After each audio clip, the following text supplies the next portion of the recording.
Time's up, Admiral. Here it comes.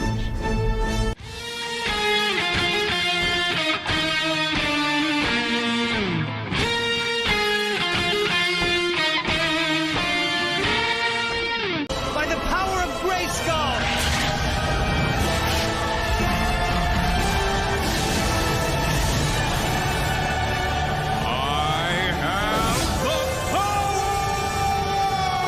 I am dumping unlimited power into you. That's what all Shooty wanted to do was be inside me.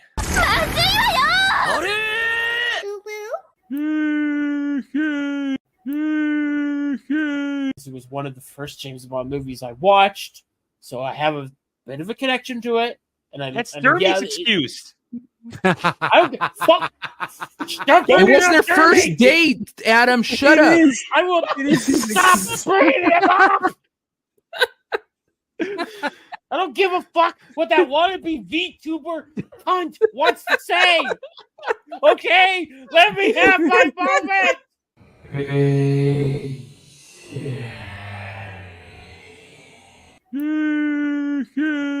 Dude, that's like a test of strength. That's not gay. That's like I'm gonna grip you. I'm gonna grip you harder than you grip me. I wonder what the championship belt would look like. Just like a big ass. It would be my penis wrapped around their waist.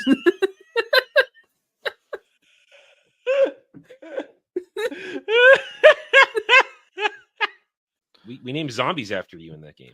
Yeah, rightfully so. Yeah, I mean, they're these big fat bloaters that sun themselves and they just lay there. Yeah. Oh, those are the things that come out of my rainbow's ass. Adam, you being Worf is cultural appropriation. I won't cultural appropriate my dick. I don't care. I will have earned my riches and my surly attitude by the time we get there. If I were going to culturally appropriate your dick, you'd have to go get that surgery. Oh, good Lord. Here we go. Yeah. And that is just. Oh God, those eyes, dude. Those eyes, man. Those eyes. Pretty eyes. I'm not looking at them right now. You know what? I know, but she is a total package. She is a total package. I usually think Ryan. I usually think Ryan is very cringe when he says this, but she can shit in my mouth. Whoa, Dermy! Why do you have to ruin this? What the fuck? Why Ryan says that shit. Fuck, Ryan says this shit. If Ryan jumped off a bridge, would you jump off a bridge? But you just for her, yeah. Would. Here we are worshiping this beautiful woman, and you're talking about German shit eating. I mean, come on. Listen. I will drag my ball sack. No. Listen. 100 miles worth of shut the fuck up. Broken glass, salt, and lemon juice just to smell her farts.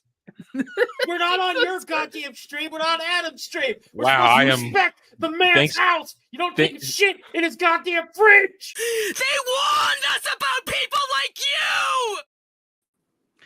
And I got one more thing. I need to heal us after that. I just made this a little bit ago from someone I was watching. You'll appreciate it. This is going to heal the world. 先輩と一緒にいたのを見かけたんですけど、私先輩がギルドで受付やっていた時の同僚でアリサ・グレンジャーって言います。リーネット・エルフェルトと申します。リック様とは同じパーティーのメンバーです。やっぱりそうなんですね。Boobs heal the world. Boobs heal the world. Hi, Devil. How are you? Good. Welcome to Mellow Mondays, everybody, where you never know what's going to happen. We just kind of play it by ear. I do have topics, but hey, last week I had a couple. We only did one. It took us the whole stream, and we had a good time anyway. Hail and howdy, everybody, to chat. Hope you guys having a good Monday, and we're gonna do our best to entertain you tonight. Let's see. Honestly, Devil, I've been on a mental delay all day. One of those days where I went to bed early last night and I actually slept.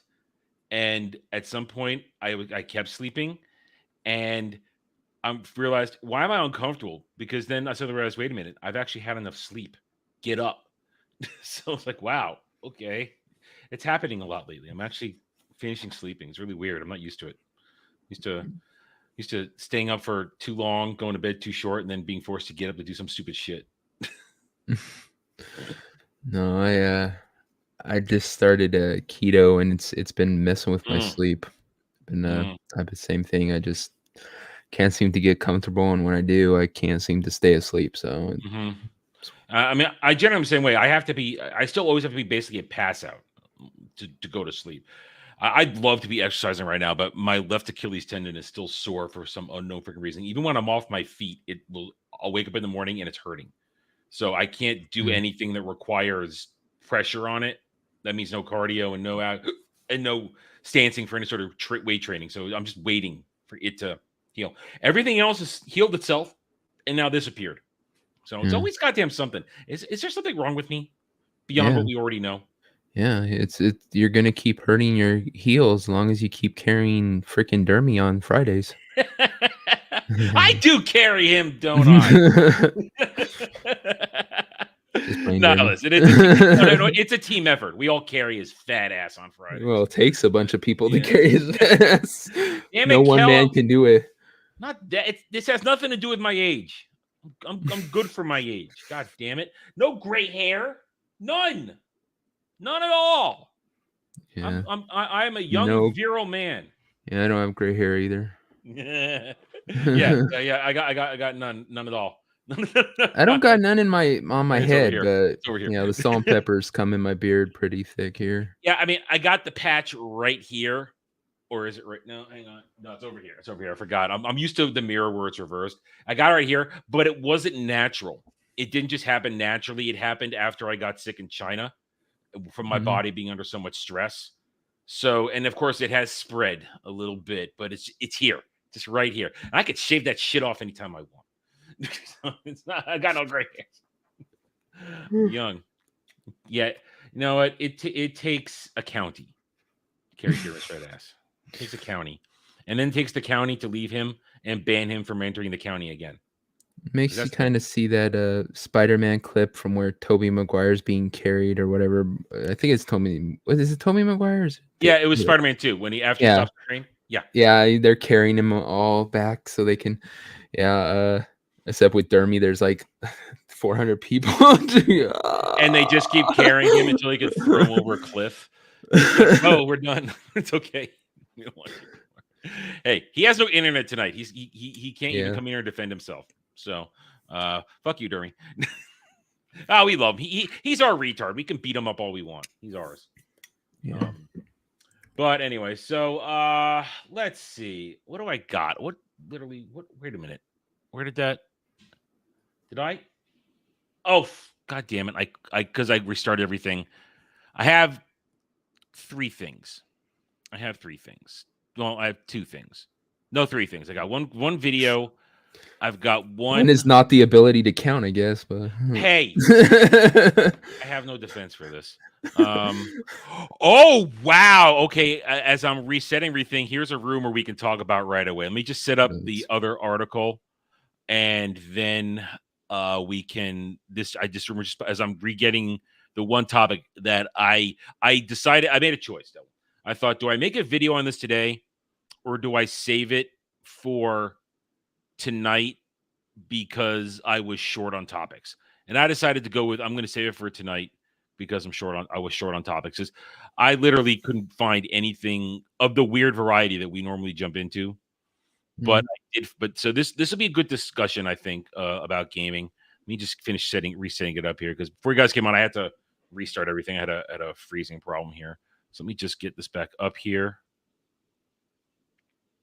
There we go.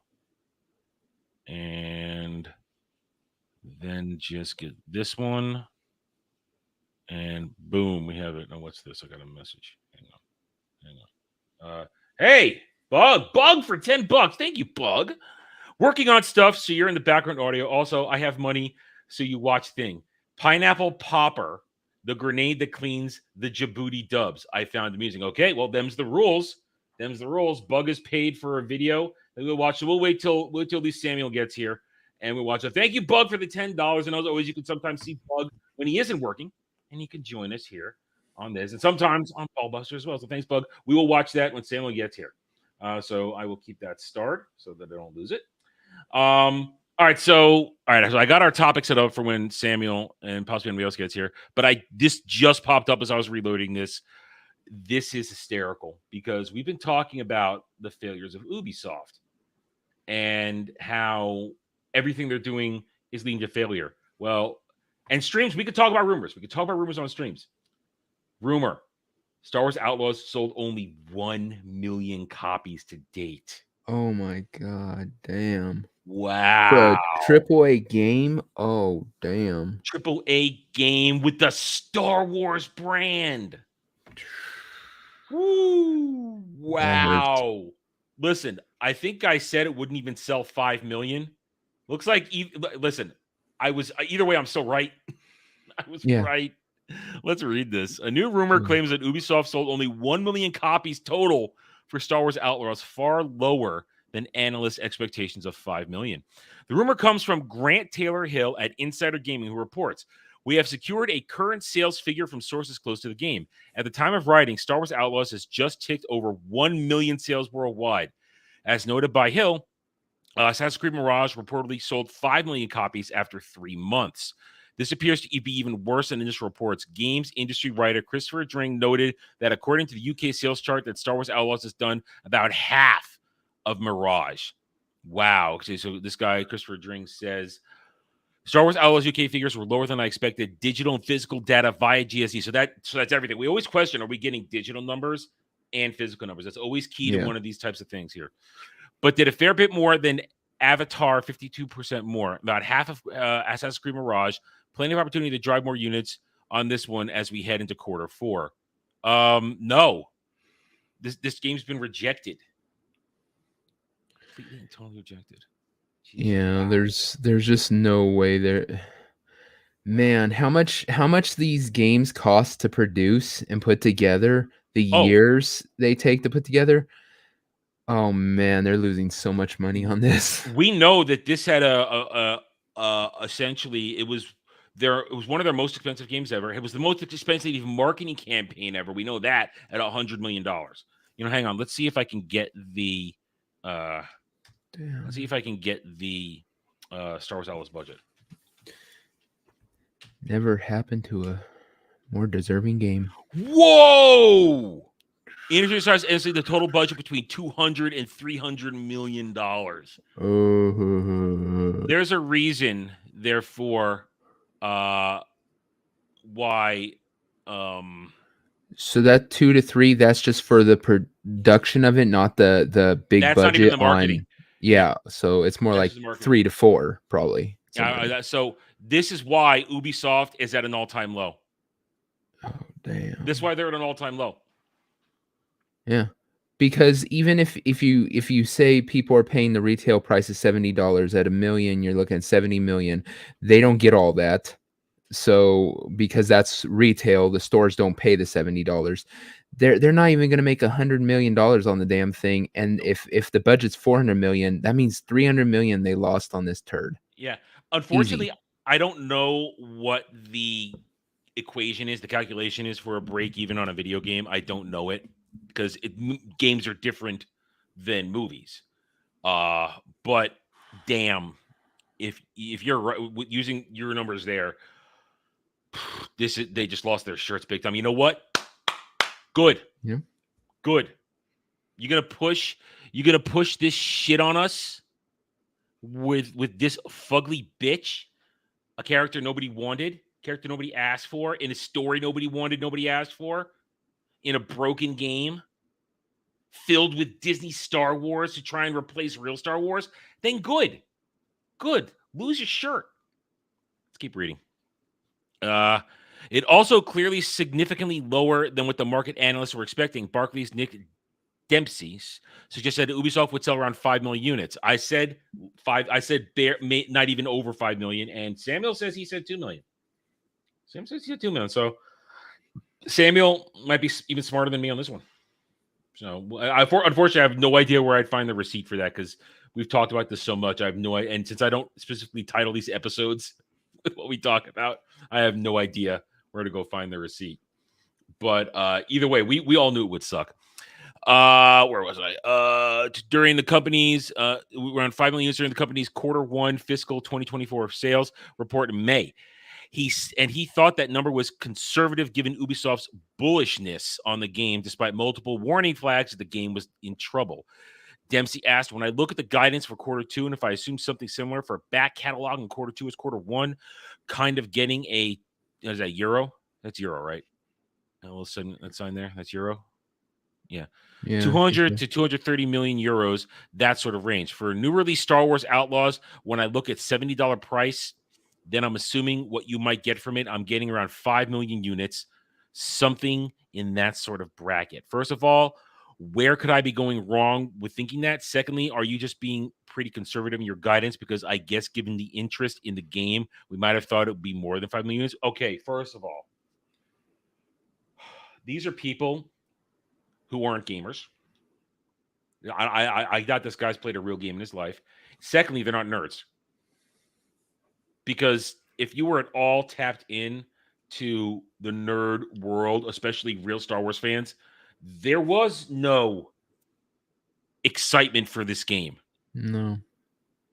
We literally, us on this show, when they a year and a half ago, when they dropped that first gameplay trailer and story trailer, we broke it down for like an hour and a half.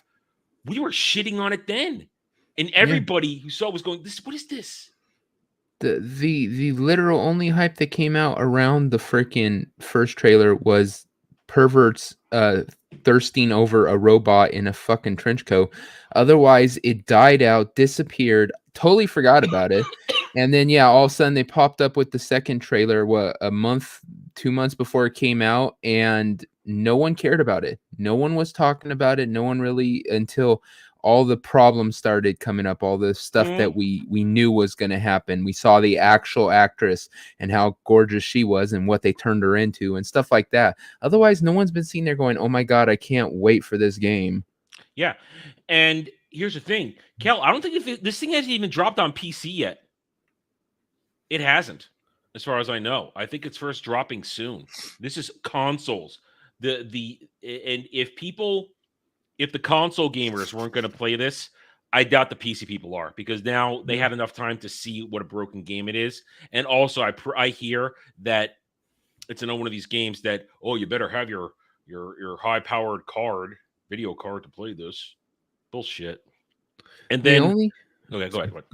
I was going to say with PC gamers, something that could possibly save it is mods. The only problem is these left-wing asshole game companies refuse to let people mod them. They get the mods banned. I mean, if you could mod where you take her out and put Han Solo in, and you take out like different characters and put in beloved characters, and you fixed all the bugs, because there's a shit ton of bugs, then I could see maybe PC people picking it up, but they're not gonna. They're going to ban them. Somebody has to mod it in the first place. Somebody has to have a passion to do it.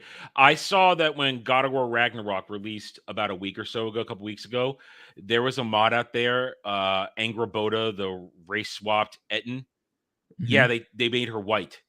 There were mods that made her white, and they banned that mod immediately.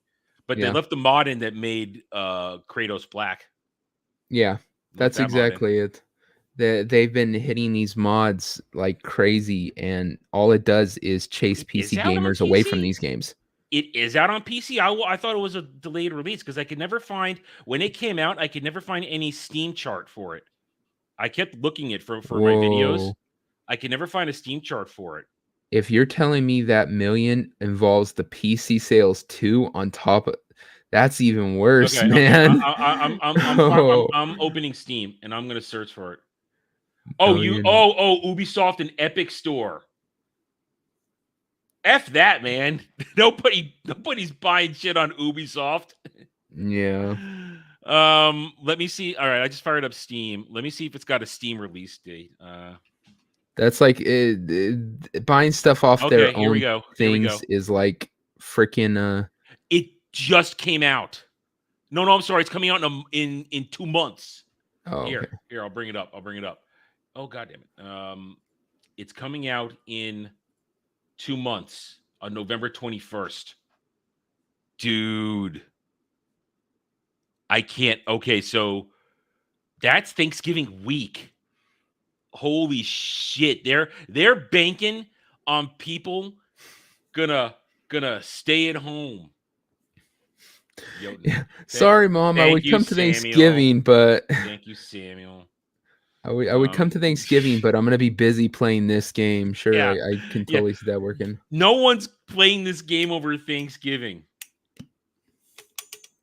No one's playing this game over Thanksgiving. I would. Oh my god. Oh wow. So Thanksgiving week, I've got a video. November 21st, November 22nd. It depends. Maybe I'll do 2 videos. November 21st, I will make a video. Let's see how the Star Wars Outlaws Steam chart is going on, because we have some current day games to compare it to. We know what it looked like when Black Myth Wukong launched. Millions of people playing. Literally, millions of people playing. We know what it looks like when shit plays. Concord, Dustborn. So, boy, oh man, November 21st. You know what? I'm going to mark it on my calendar right now. I'm going to mark it on my calendar right now so I remember, because I'm guaranteed to forget. I'm loving what's happening in the video game industry as far as the pushback. It not like you just mentioned, the 3 games here, all 3 just savagely wrecked. And if they're not getting the fucking clue, if they're not, and like we said, the reason why is because these games take so long to get out that even though the tides have turned, it's going to take a while before games that aren't PC'd up are going to start coming out, because they take years to make.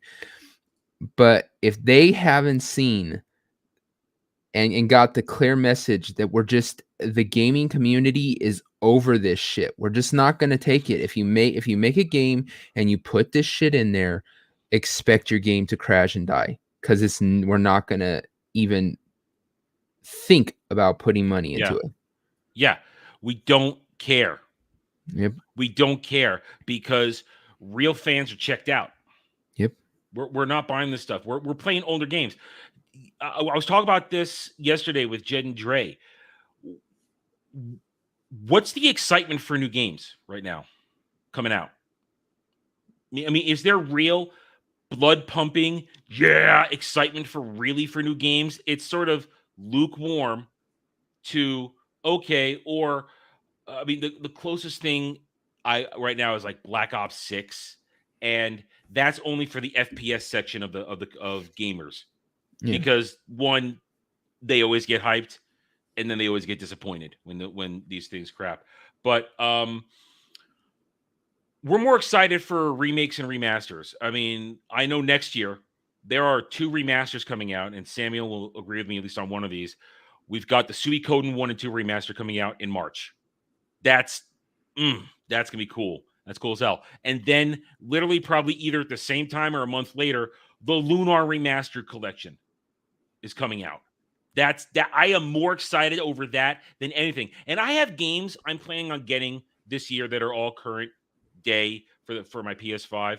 I have games I'm going to be getting, but it's just, gee, I hope these are fun. I hope I enjoy these. Not, yes, I'm so excited. That's the thing, is any hype around video games nowadays, it always is either an indie game or a game that's kind of a surprise, like the Space Marines. Everyone loves the Space Marines, but no one was expecting it. It's not AAA by any means. The Black Myth Wukong, same thing. There was people who knew about it but didn't get much hype. They didn't promote it a bunch, and then all of a sudden it's this massive hit. It seems like these games that they want you to like and stuff, there's no hype around it. Nothing setting fire to people's asses to purchase these things. And those are where they want you to purchase. They want you to purchase a ridiculously expensive $70 game with, and then buy the freaking battle pass, and then buy the freaking in-game currency and all this shit. The closest thing I think we might have coming up, and that's just because it's a massive game, and so far we haven't heard too much bad about it, is the Grand Theft Auto. When that finally drops. Well, we were talking about that the other day too. That's already been delayed again. Yeah. I mean, on Friday night, Dermy and Alf were actually having a fight about it. Well, not a fight, but a debate about it, about why has Rockstar taken so long, and how are they really going to make it a real in-depth first-person game, or are they going to then just turn it into another live service game like GTA Online?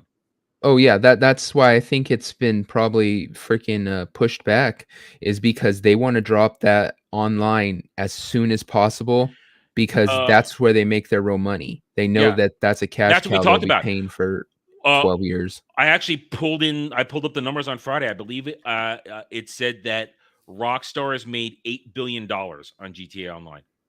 Yep. They made $8 billion, which funded GTA 6. But now I think Dermy then said that they're delaying the online release for GTA 6 by at least a year, because they have to build. So. That he said he read. That's what he said he read. I mean, he didn't come up with that. He said he read it somewhere. So I'm not going to throw shit at Dermy for making it up. He actually did read it somewhere, he said. But they have to. Here's why I think Dermy might be right with what he read, because here's what I think they're going to do. I said this on Friday, so I'm going to repeat it here. When it comes to GTA 5 online, GTA Online, like you said, that they're making so much money hand over fist. It's just stupid how much money they make on that shit. I think they can't run two online services at the same time, because it's too much server space, it's too much power, it's too much stuff to concurrently go. So what I think they're going to do, they're going to keep GTA Online going for as long as they can, until they have the infrastructure completely set up for GTA 6, and some way for all the whales who have sunk all their money into GTA Online to get some sort of wealth transfer over.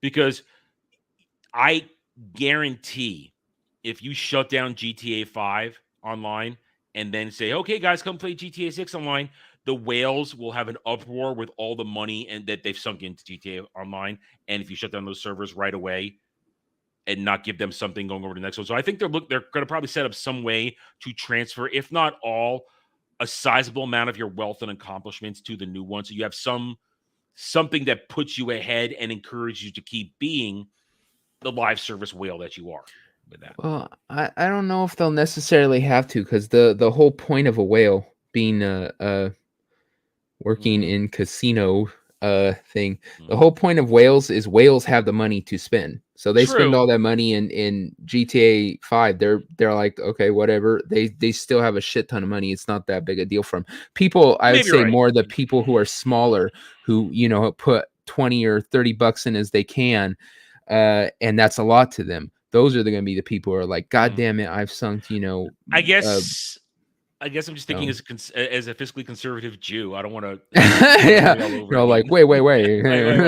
I spent all this money. I got to buy this shit again. What are you kidding me? I'm not gonna do that. What? But the reason I can't believe they would delay it is because with how much money they make on it, they want to hit while the iron's hot. And if you drop a game and they're going to put probably very little effort into the story and more into the online, because that's what all these games do now. That's what pissed Alf off on Friday. Yeah. He was very upset. Like, I just want to play a story mode game without worrying about the online taking precedence. Yeah, they give you the shittiest, shortest game, and then they're all, but check out online, because that's what they're essentially trying to push you for you to feel like you got your value. And that's how they get more money at you. So I can't believe they would drop it 1 year and lay a whole year because people would be losing interest. You want to hit while the iron's hot. So that's why I'm like, I'm not saying that Dermy didn't read that, and I'm not saying somebody didn't say it. It's just, do I believe that's actually what's happening in the company? Yeah, it seems like that's probably why they're delaying it, is to work out some of the bugs. And I'm guessing probably within a month and a half after it drops, you're going to see them want to bring that out. And like I said, just so they can start pumping in the massive amounts of money.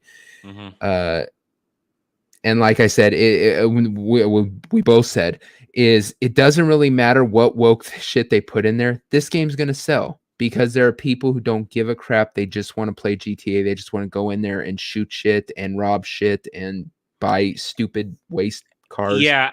I mean, and if I remember what we read when we've covered this in the past, that their roadmap for the game, they're just going to keep expanding the state, the fake Florida that it takes place in, and they'll just keep adding more and more zones to give people more and more stuff to do in. Because I guarantee they'll let GTA 6 ride for another decade before they come out with 7, just like they did with 5. They'll let it run for another decade because they know exactly what's going to happen. Because I mean, it was to correct me with what I said, but Kel is right here. The whales won't care. Yep. They'll just keep spending the money. Yep. So. When you have so much money, you're able to spend $100, $200 on a freaking video game every month. Yeah, money's not an position for you. It's like, oh yeah, sure, whatever. Bug's kind of tangentially saying what I'm trying to talk about here. There's going to be some way, some sort of transfer, I feel like, to wean them off 5 into the new one. That's why I don't think it'll be instant. There needs to be some segue from one to the other. They won't just shut down 5. There'll be some incentive, I think, to get them to jump right away and to give up their gangsta lifestyle online.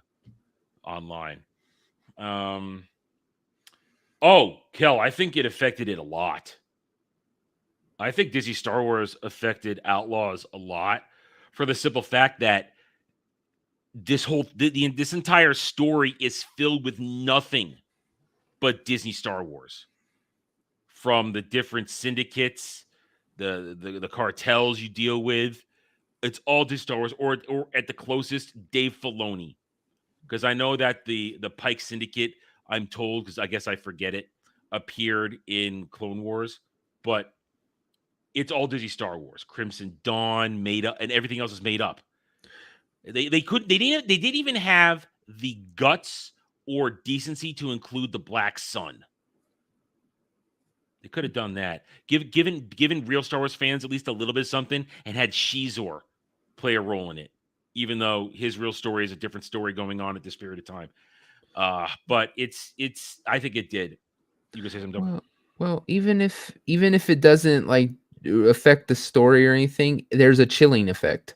When whatever's happening in the movies and the TV shows and stuff, it has a chilling effect on sales and everything else. That's why the toys aren't selling, right? No one's buying anything Star Wars because it all brings down the temp on this stuff. I mean, literally, I think if they came out with like Star Wars Legends action figures and they're all like, really good quality of all the old characters you love from Star Wars, I still don't think they would sell because I think it's completely ruined the market. I just think the chilling effect has destroyed it completely. And chilling effect, that's a great way to put it, that people are just cold to it. They're numb to it. They don't want to hear it. But at the same time, then they do stupid shit like this. They've announced for Outlaw, since we're on this, I had this as a thing I wasn't going to go into, but since we're talking about it, they've announced as they're releasing it on Steam, they're announcing the first DLC pack, story pack, the Wild Card. The story follow Kay and Nyx. They infiltrate a high-stakes sabacc tournament where they face off against the legendary Lando Calrissian, and that stupid retarded pirate from Clone Wars will be in there. But think about it like this. This game takes place between Empire Strikes Back and Return of the Jedi. They even make a point in this game of you seeing Han and Carbonite in Jabba's palace. Are you telling me you're so retarded that you don't have Lando on Tatooine getting ready with Luke and Leia to rescue Han? Yeah. Are you that thick that you have him off world in a sabacc tournament? And don't you love that they put him in the outfit from freaking Solo, the shitty yellow? And I'm gonna be disappointed if he doesn't fuck that robot in the freaking trench coat. I'm just saying. I want to see Lando say and start chasing his ass around. Just so right. Every chance they get, they throw him in that disgusting color palette they had him in Solo. God. Every chance they get. They don't want him to be in General Calrissian or even Classic Blue or anything else. Yeah. It's always that god-awful yellow. But guess what? this is happening right before Return of the Jedi, and you don't have him getting ready. Are you telling me when he and Chewie left, they did that? He said, "Hey Chewie, I'm gonna let you keep going. I'm gonna go stop the Sabacc tournament, okay? Because I'm a compulsive gambler. No, if you read the real in between that Shadows of the Empire, he was constantly chasing leads for the year and a half between movies. Yeah, that's all he felt did. Guilty. Yeah. He felt it destroyed him that he had to betray his friend. And instead, like you said, he just is all like, hold on, guys. You know, that whole guilt thing, I'm going to put that on hold because gambling, it just, to me, it doesn't. Yeah. This proves over and over again, these people don't know, nor do they care about actual Star Wars lore. They don't. They just want, and they think this is going to sell. This is gonna. They can't. This is what sent us down this whole thing. They can't even apparently sell 1 million copies. Yeah, DLC doesn't freaking help your game unless people want to play your game. It doesn't matter if you have a shitty game that no one wants to play. It doesn't matter if you have 16 expansions. No one's gonna be like, oh, the original game, the whole.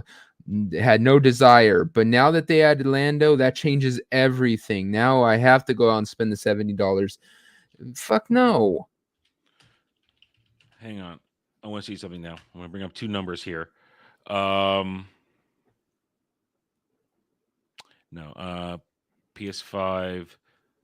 Hang on, let me get that. Hang on. Total PS5s sold. Okay, so right here, 50 million people own a PlayStation 5 right now. That's around the world, 50 million. Okay, Xbox Series X units sold. Just about, we'll say 30 million. It says 29.6. We'll say 30 million. Okay, well, actually says 60 million. So combined between Xbox and PlayStation 5, there's nearly 100 million units sold. Okay? Add in PC players who could get it on Ubisoft store and the Epic store. Only one, if this is true, only 1 million people bought it. How sad is that? Like I said, that's just that floors me, man. And this is Ubisoft. They're in for a hurting. This is one of the reasons I think we were talking about this yesterday again. Ubisoft, their excuse for changing the release date for Shadows is bugs and a couple other things. No, you did it to shift this to a different fiscal year. Because the fiscal quarter begins tomorrow, October 1st. That's the new fiscal quarter for the year. So now you won't have the failure of Outlaws and the failure of Shadows. Well, yes, Shadows would have released in November, and it would have been on that year, but they would have been really close together, and it would have made the stock drop even faster. So they're forestalling an even steeper stock decline. But now it truly will be some distance, but it's still going to be disaster. I mean, we were talking about this yesterday. We've revised our predictions on how much Shadows is going to fail. Hang on. Oh yeah, because what's up, Sammy? Because they've already got so many failures this year that they've covered with tax loss. So now they're saving Shadows for next year so that they can use that to go against their taxes next year. Yeah. It's all strategic. Listen, they're not going to have to worry about it because when Shadows fails and probably doesn't sell 5 million copies either, start selling stuff off. Their stock's going to be under $2, and that's when somebody's going to come in and do a hostile takeover. It's that simple. Yep, either that or they're going to have to start selling off IPs just to stay afloat. I don't think they're not going to stay afloat. No, they will not be an independent they'll fight company. Too. They'll try to. They'll cut staff. They'll sell off assets. But eventually, yeah. They're what do they they're got dead left if they that's worth can't. anything? They don't have any. Their one IP that's worth anything is Assassin's Creed, and they're about to shoot it in the nuts. Literally, They have to have more than that. Look what brands they have or okay, what all right. things. Ubisoft. See what they brand- can sell. Ubisoft IPs. All right, Ubisoft franchises. Here we go. Okay, alphabetical order. America's Army, Assassin's Creed, Definitely keep that one. Brothers in Arms, Call of Juarez, they made a CSI. CSI games. Oh god.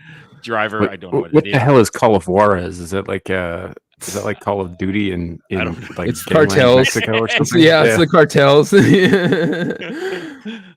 Far Cry. Okay, Far Cry is the Far only one Cry so they far could that means sell. anything. But that last time when they came out didn't do well, did it?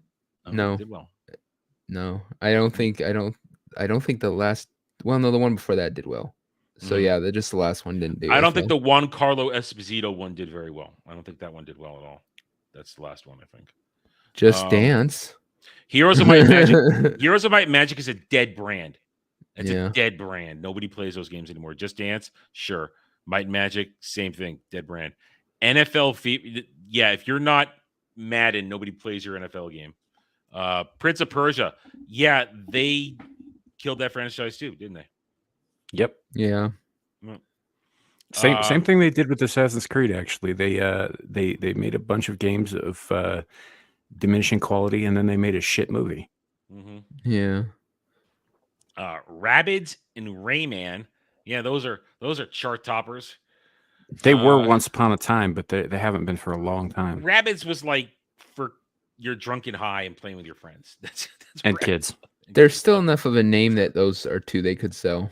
I don't Those think are two so. they could sell. I don't think so. Settlers, like Settlers of Catan, if that's what that is, I don't know. Maybe they could repackage that one as the Colonizers. Okay. Once upon a time, Tom Clancy games were powerful, but they destroyed themselves with that. They stopped making those games. But the name Tom Clancy still holds. So if they sold that, they could probably make money because there are certain game companies that might be smaller but wanting to get into the big boy game that would say, hey, if we can put out Tom Clancy games, start making them good again. Like Splinter Cell and stuff like that. But what is it worth? I could see him bringing it What do back. you think it's worth? It's not worth See, billions of I think dollars. Devil's right that they are worth something, but if they're going to sell them, and you're also probably right that they'll end up having to sell them to smaller studios. The thing is, the smaller studios ain't got the kind of cash that they're worth, so they're going to end up having to sell those at a loss. No, they would get investment. They'd have to get investors. Who's going to invest in them when their stock's under $2? No, these companies to the buy the ones- IP. Oh, They would okay, have to okay. they would have to get backing money to buy the IP on that. It might make their studio a shit ton of money. But it still is a name. Like I said, Tom Clancy still has a name. He's, just by his books still keep his name in circulation. So I think any He game is dead. He is dead. it doesn't matter. People still love his books. I think that would probably be actually one that would make them some money. But like I said, it's all dependent on if they reverse course. Because like I was saying, a lot of these studios might be pulling back all this DEI crap, but we're just not going to see it for 2 years. So can they hold out till games that aren't flooded with this crap come out? Is not the when question. you have back-to-back losses. I mean, the other one on here worth anything is Watch Dogs. It's the only one on here worth anything that we mentioned. And so, even then, correct me if I'm wrong, but didn't they also make like the Stick of Truth and the Fractured Butthole with the South Park franchise? Okay, yeah, right here. So here they are. South Park is worth money. Yeah. Mm-hmm. And they just came out with one that was like where you play with friends. It's like a snow day one. I don't know if it did well. Stick of Truth stuff, I think. Yeah, I don't know if it did well, but it looked fun. I would, if I had a good enough computer and a couple friends who wanted to play it, I'd play the shit out of that. But so I mean, this is expanded Monopoly. These are nothing. Same stuff we saw. They made Ninja Turtle games. I don't think they have the current license for Turtle Games. I don't think the one that's doing successful. I don't think that's them. Is it? No, it isn't. No, I don't think so. No, the one that's doing well. It's like an independent kind of company, I think. Okay. But so even if they sold some of these things off, I don't think Ubisoft, I don't think this gets them out of trouble. Especially if their stock is dropped low enough. At best, if they sell things off, it would give them maybe a tiny war chest to try and buy their own stock. But if you have a larger corporation that has unlimited funds and starts scooping up stock, you're not going to stop it. And they're going to force a takeover. And that would be good.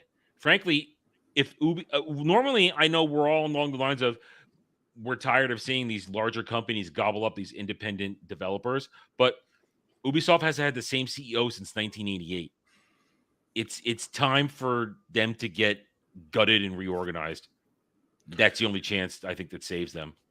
Yeah, they need to put their version of Biden out to pasture, sounds like. And well, I mean, the dude, Yves Guillemot had the gall to say this week, we don't make agenda in our games. Oh, really? Oh, really? Oh, yeah. Yeah. Yeah. Yeah. Oh, God. I know.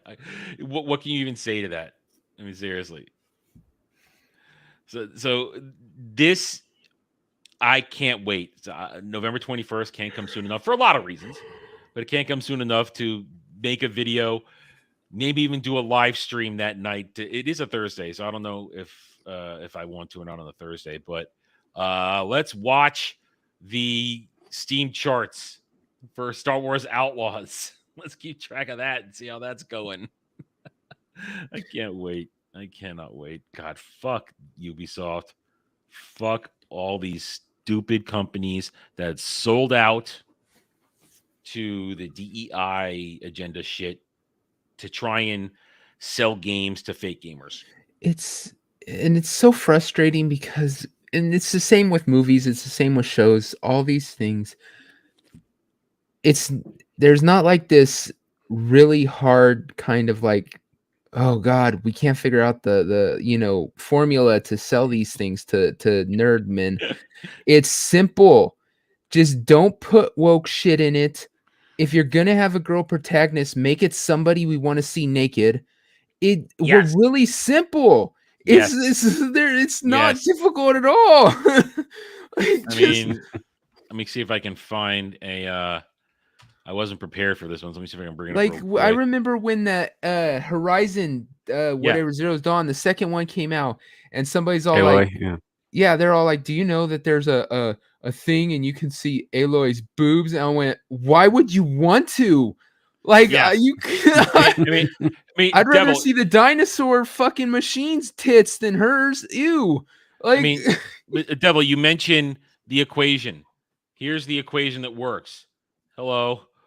Yes. Jiggle physics. Improve jiggle physics. Look, make those boobs close together with a new update. Our update, we make her boobs squish together better. Yay! Yep. I'm happy. We're all probably happy. Just sold more copies just from that than the Outlaw did altogether. I mean, look at that. It's like we want you to feel the realism. We want you to know that these beautiful mounds of voluptuous flesh are going to press together in such a nice, sensual way that you're going to sit there and watch it for hours, even if you're not playing. You know, whoever. I'm sorry, were you saying something? I know. Am I saying anything? There's whoever was the dude who had to implement this thing. You know, he's all like, I'm gonna have to watch hours of tits being pressed together just so I can get this right, guys. You guys are gonna have to pay me for like literally. God damn it! Diddy took all the baby oil. 800 hours of fapping, and finally he's all like, I think I can do this now. Yeah.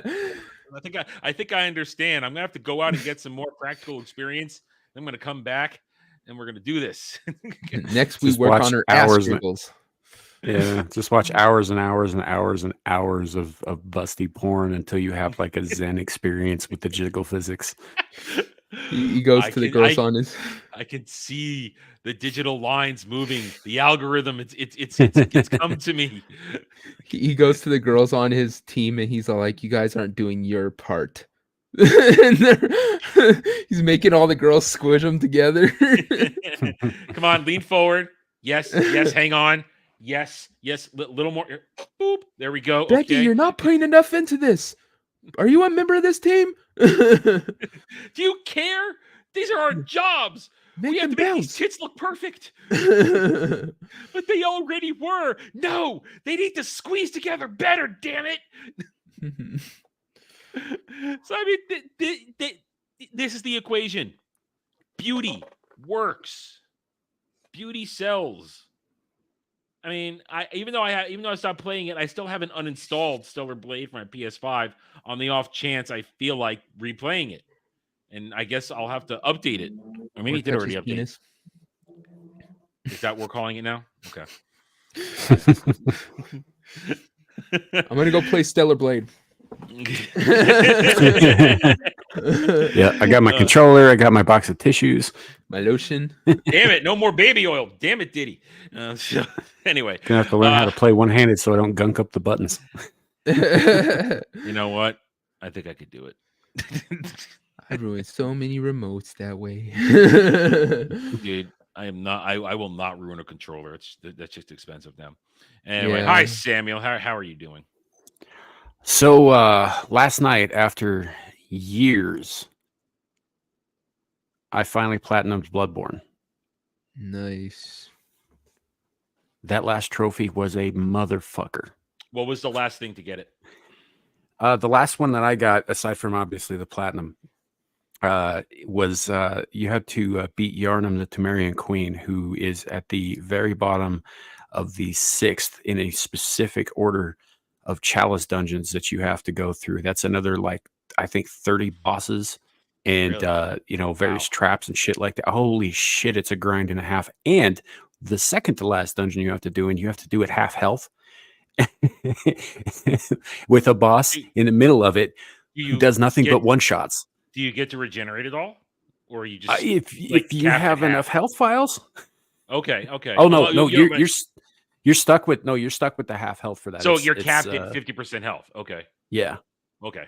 Damn, that's nasty. Yeah, it was rough. I got really mad for a couple of times, but otherwise I did get through it.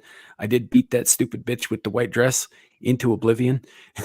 There's so much blood on the ground. It was kind of gag worthy, but by God, I did it last night. I'm pretty happy about that. That's awesome, dude. Yeah. Offhand, do you know what the percentage rate on that platinum is offhand? No, not off the top of my head. I was curious because sometimes those ultra rares have less than 1% of. Because I assume the platinum for Bloodborne is ultra rare. Well, so the thing is about the chalice dungeons. That's extra content. That's not actually part of the main game. Oh, okay. So in order to complete all of the trophies, you actually have to go through about half of the available extra content. Dang.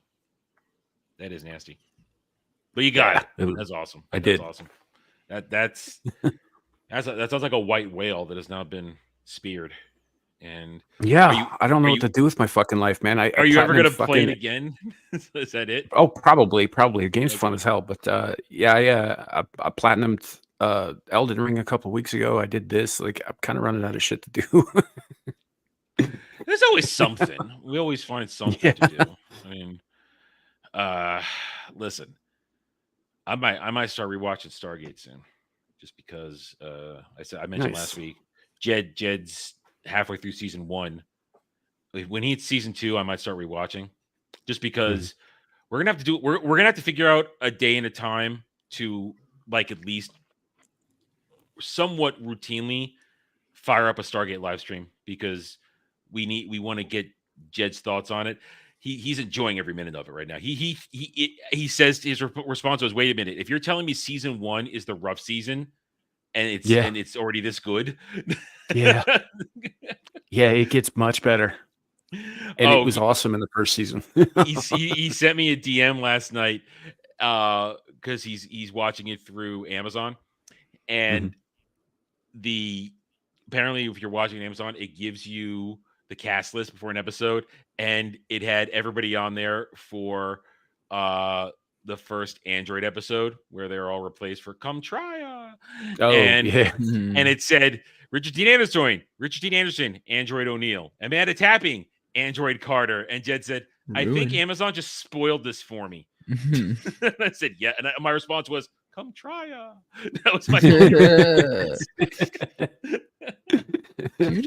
throat punch that guy for that's the most annoying I know, thing. I hate him. Come try. I hate it. Come try. Or I think it's come try like that. Anyway, but yeah, we're gonna have to figure something out. We're gonna have to find a day where we could fire that up.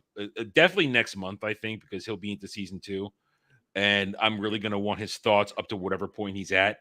And we'll have to control ourselves not to spoil shit, but it's so much fun with somebody new watching it.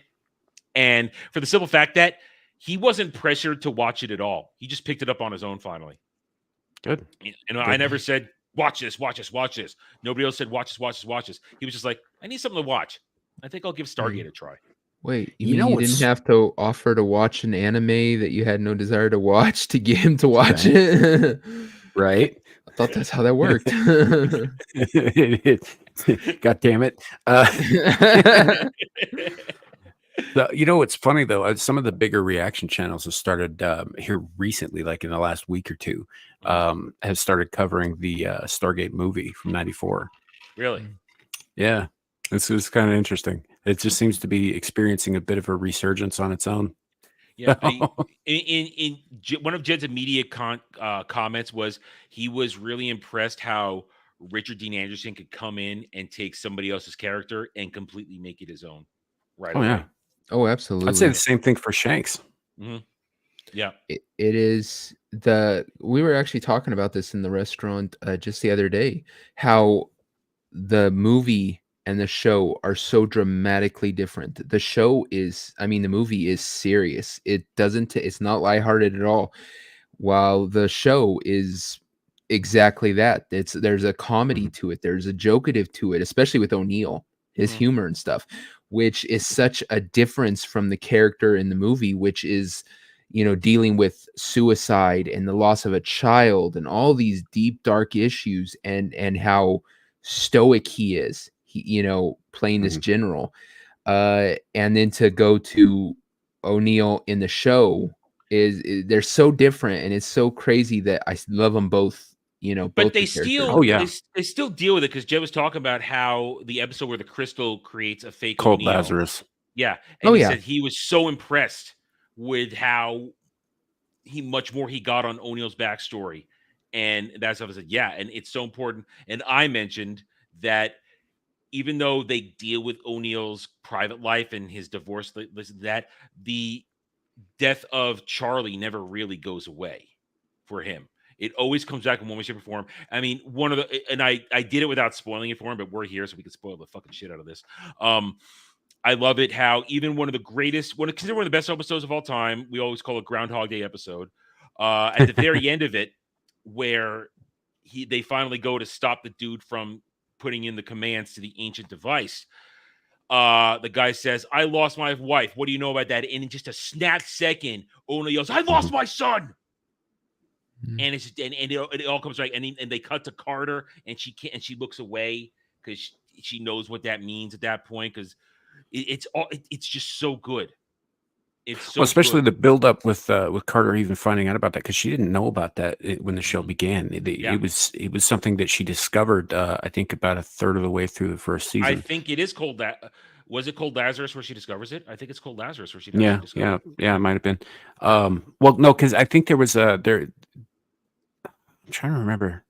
Oh no, you're right. It was because it was the alien clone O'Neill who was going through the lockers and that's where she saw the stuff that O'Neill never showed. She goes into the locker and sees. Yeah. And I mean, so it's right there. So the character work is so good, and he is so impressed with how Christopher Judge delivers so much emotion with just a frown. Oh, and he just keeps getting better and better. I told him, and better. I said, watch season 10, Teal'c. Yeah. Totally, almost a Zen different Teal'c. character than That's season Zen 1 Teal'c. That's Zen Teal'c at that point. He just Yeah. He everything smiles, just rolls man. right It's off. so weird. Everything rolls right off. I got Right. Well, hair. there's everything one. rolls off me. There's one episode, and I think it's in season 10, but it might be earlier than that. But there's that one where he's going like balls out John Wick revenge on another Jaffa leader. Oh, that's the one where he's been injured, and Yeah, and I think this was the guy who killed his father. And yeah, he's just like he does this whole that whole arc where he's just Kronos filled killed with his father. rage. Kronos killed his father. This would have been Probably betrayed his the father. guy who actually carried it out then, because I think Kronos just ordered his father's death. No, you have the flashback. We know the Kronos reached Oh, in did he? and killed the symbiote inside his father. I'm gonna have to for rewatch it failure. again too. Apparently, I don't But, remember. I think the guy that he's going after is the one that betrayed them all. Yeah. Oh, right. I think he's the one that betrayed them all in season 6. Yeah, but you know the episode I'm talking about, right? Yes, It's yeah. this whole he's got rage-filled, totally not Zen Teal'c, just fucking bodying dudes left and right for the entire episode. And the guy fights him with a giant ass katana. Yeah, And yeah. Teal'c is losing until the last second where he does his Teal'c thing and he reverses it. But he's all but dead at that point because even though the what's this shit called? That they get to replace the symbiote. Tritonin, thank you. Even though Tritonin still does the job, he takes longer to heal. Mhm. And he doesn't quite have the stamina reserves he had when he was a full Jaffa with a symbiote in there. But he still beats that guy in the end, and it's so good. He beats that guy. He beats that guy's entire army, and he beats a bunch of Earth dudes who are trying to keep him from killing a guy. My favorite moment of like that though is season 7, where it's the one where Daniel's still getting his memories back, and he remembers that when he was ascended, he saw Braytak and Ryak get captured and sent to the construction camp for a Hatak, and he tells Teal'c, "Oh shit, Ryak and Braytak have been captured." And Teal'c goes in there, and they try to break him out, but then he gets caught. And just at that point, that's still Teal'c trying to come to grips with not having the same stamina he once had. It's still sort of there. I mean, they overcame that in season 6, but he's still dealing with it. He doesn't quite have the strength he once had.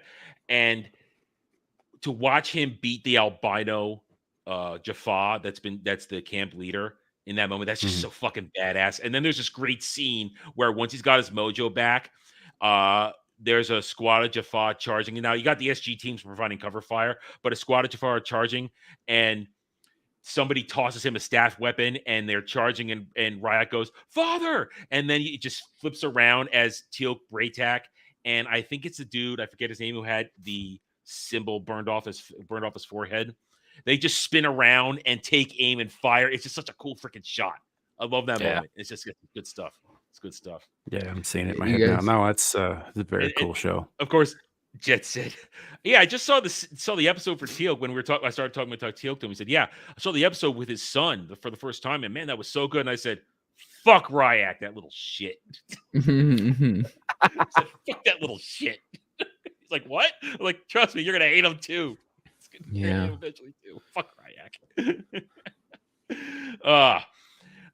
So I see. The thing is, Jed brought it. We brought it up for a second, and we went 20-30 minutes longer on Roundtable this day because I went on a 20 to 30 minute tangent on Stargate. Let's do on Roundtable.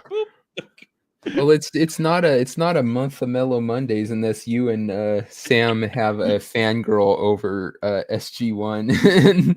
I mean, guys, bro, you were close to the line here, guys. I mean, it's the 30th. I thought we might actually.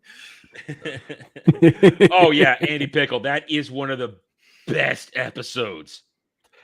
Yeah. I wanted that one-on-one between Teal'c and Ronan to go on longer. That's just the greatest moment. Everybody's there, and they're all taking bets on who's gonna win. It's so good. It's so good. That's one of my favorites. It's fantastic. And of course, I said to him, and Jed was surprised. Jed had only seen Amanda tapping in her later years when she guest starred on Supernatural. And I said, oh, Huh. enjoy. Yeah, she I still think she aged pretty well. She's Oh yeah, she's still I'd still very nail much her. Oh yeah, she's number one on my. She my could be call walking girl around sheet. in a freaking goddamn walker, and I'd be like, "Hey, Amanda." I've seen her not do the pixie cut all the time.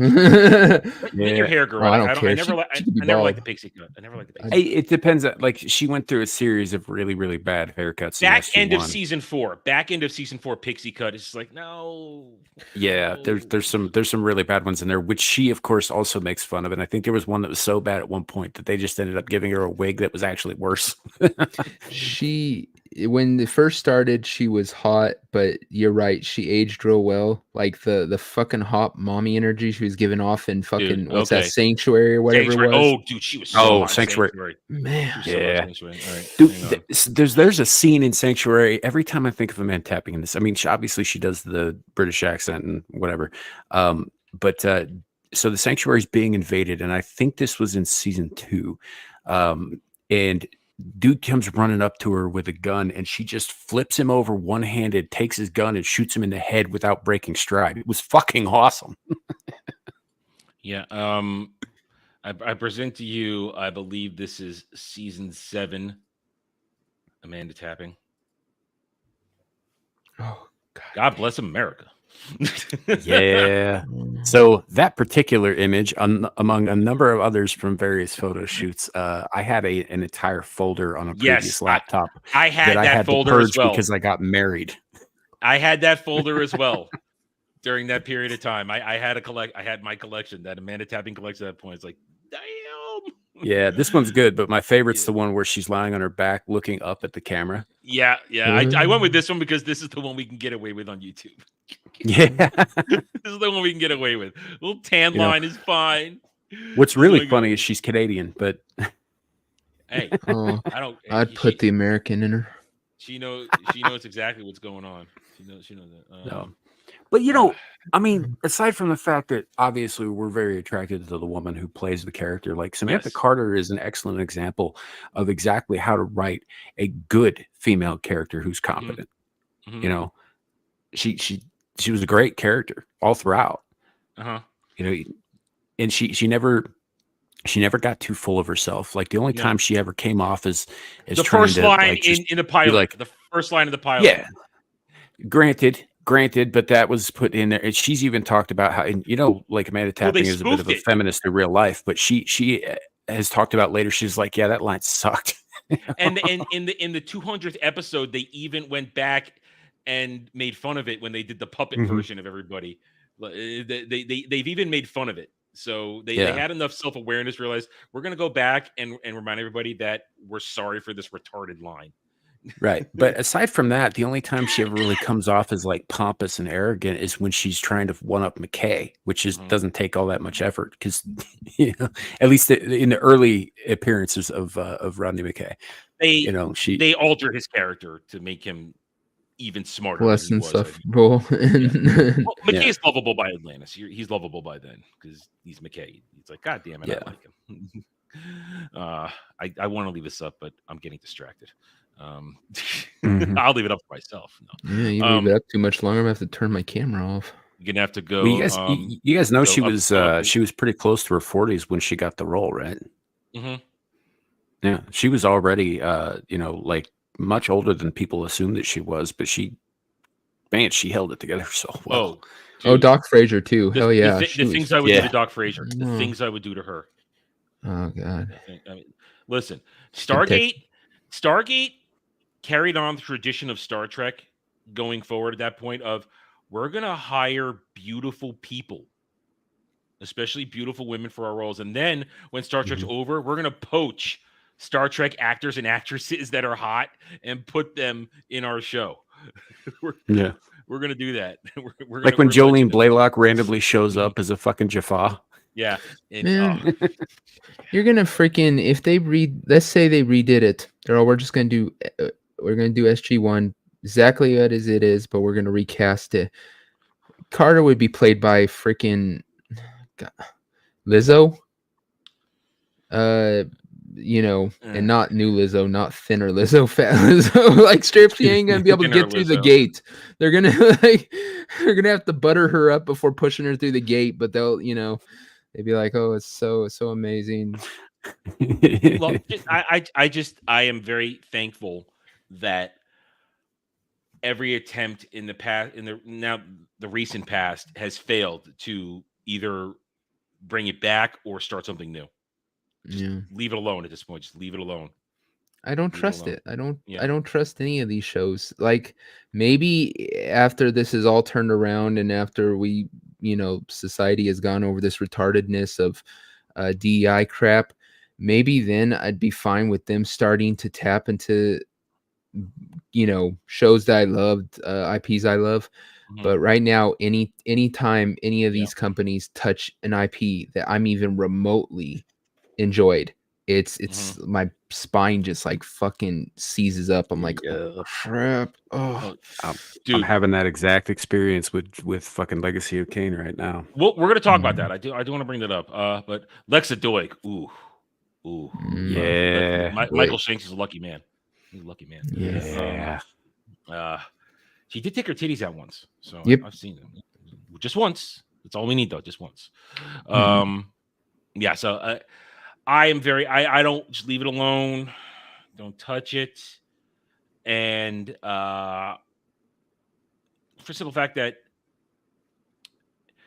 if they ever do come back to it, time skip it. You have to time skip it to get as far away from where you left off so that you can have something of a fresh start, yet still remain loyal and faithful to what came before. But yes, they're gonna have to come up with some creative fucking answers for a couple of things, though. Obviously, like SG1 left in as good a place as they could. They could. But Atlantis, there was a Wraith invasion of Earth on the way. With Universe, they were trying to survive skipping between galaxies on minimal power. Yeah. I kind of want to know what happened to fucking Eli. Fuck Eli. So I think go ahead. Yeah. Oh, that was related. I was just bitching. I was gonna say, I think if they do another show, because they were talking about doing one that's a prequel, but that would totally shit on the lore because the gate wasn't opened. They did that already. Yeah, the web series failed. It's like, did it happen? No, it didn't. Forget about it. Didn't happen. Yeah. So if they do it again, I don't think they should go forward from where they've been because they've already gone to where there's all this new technology happening. We're in this, space and stuff. We've got the battleships that we're saying. I'd rather have them like have some way to either go back or change the story up. Like maybe they find a weird gate and they don't know what to, do with it. And then somehow it's like some experimental gate that shoots them way outside of our solar system in a different direction. And now you have a small group of them trying to, almost like how Universe is, but not on a ship, essentially. Or something like that. I don't think they should try to continue what was being done on SG1. I think they'd fuck it up no matter what they did. I would say SG1's fine. I mean, I would at least do something in Atlantis. Like, you know what? I would be fine if they actually did an in medias res, pick us up in the middle of the Wraith War. Just drop us right into the middle of it and go forward from there. Because there's some interesting things you could do with that. If the Wraith invade, right, and they're not as easily, stopped out of the view of the public like Anubis's fleet was in season 7 or whatever. So they're because they're not just coming with like a handful of ships, and they're not just going to attack the location where the Stargate's at. They're coming for all the people of Earth, right? Which will reveal the existence of aliens to Earth. And the consequences of that could be kind of interesting to see how that plays out. Yeah. And so I like to see the Wraith finished, and it's very easy to have. I think it would be very easy to tie up Destiny. That wouldn't be very hard, especially because you could literally have something happen that killed off most of the people in stasis, and then kind of shuffle the new cast in there if you had to. But I would definitely I would like I mentioned it this way because I think it would be smartest to either pick up in the middle of the major storyline with the Wraith, or if you're going to do something, go far down the timeline, just like Star Trek did with TNG, and just pick it up far enough down the timeline where you can be faithful and respectful to what came before, but you do have enough room now to keep going forward without effing up previously established storylines. Shitternet. He really didn't like your idea. Oh, there he is. Whoa. I didn't even bring him back in. I didn't even bring... Oh, wow. Oh, he took himself out, I think. Okay. Huh? You went away there for a second. Yeah, I dropped signal real bad for a minute. I had to wait for it to clear, but it didn't boot me out of the studio for some reason. Yeah. And so now you are a white nipple right now, by the way. We thought you just hated Adam's idea so bad that you. Yeah. Like that's with my white nipple. The white nipple of shame. But yeah, so but as of right now, I think we're in agreement. Just leave it alone. We're gonna do this. Come back later. Let us, like Devil said, get as far away from this current period as we can, where these last dregs of crap are pushed out, and a new level of normalcy has reasserted itself, where we're not afraid of everything that has been pushed out and is coming out at this point. What would be a good idea that they could connect them with? Or at least with my idea is if they get this signal and they can't tell what it is. Turns out that the universe ship finally made it to wherever it was heading, and they activated some sort of gate, and they travel there, get stuck there. Then we could find out what happened to the universe ship, the crew. They could even work it in that they get there, they're all dead, and they're all, what way? They sent us a signal. Why are they all dead? It turns out that whatever path they were taking through the stargates has actually jumped them 70 years or something. They could put some time travel kind of thing into it, and it would be able to clear up what happened to the crew of what's the ship in universe called? Destiny. Yeah, Destiny. What happened to the Destiny crew and all that kind of stuff. So that's a way they could tie it all together. There are a lot of ways to do it, and I would say if they ever do go back and try to tie up the remaining storylines left from the last two series, be as simple as possible. Do not be complicated, and then have faith to move forward. Don't try to, because I still firmly believe the farther away you get, as long as you still show respect and faithfulness to what came before, you don't screw up past storylines and ruin them going into the future. That's what I hope. I hope they do something, but not now. Yeah, not now. Because I can still watch everything and reach the end of Atlantis and be happy. Yeah, I'm still happy every time. Okay, so this sort of connects to something else. This is the larger, the larger topic I want to bring up here, because I saw this today, and I was telling Devil before we got started, I had a choice: either make a full-on video on it myself, or save it for tonight. And I was light on topics for tonight, so I decided to save it for tonight. Now, we've done a great job. We burned through an hour, and now I feel good about bringing this up. Because I've talked about it before. Oh, don't forget Bugs a video. Well, that's our capper. That's our capper. Yeah. Okay. Just want to make sure. Yeah. I'm gone. Still starred right here. That's our cooldown, because this kind of ties into what Samuel was a little bit talking about, and I did bring it up sort of yesterday in a different conversation on Roundtable, but it still has relevance to this topic. So I caught this morning that the creator of Dragon Quest claims that the changes to removing male and female I saw that choice to body type 1, body type B, or 1 and 2, whatever it is, was done because of American regulations. And I spent a good 2 hours trying to figure out how I wanted to react to this, because there's a couple of different ways I can react to this.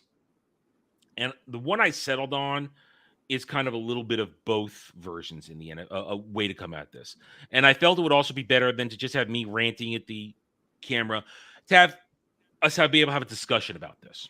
So, dude who made Dragon Quest, I mean, this guy is a legend.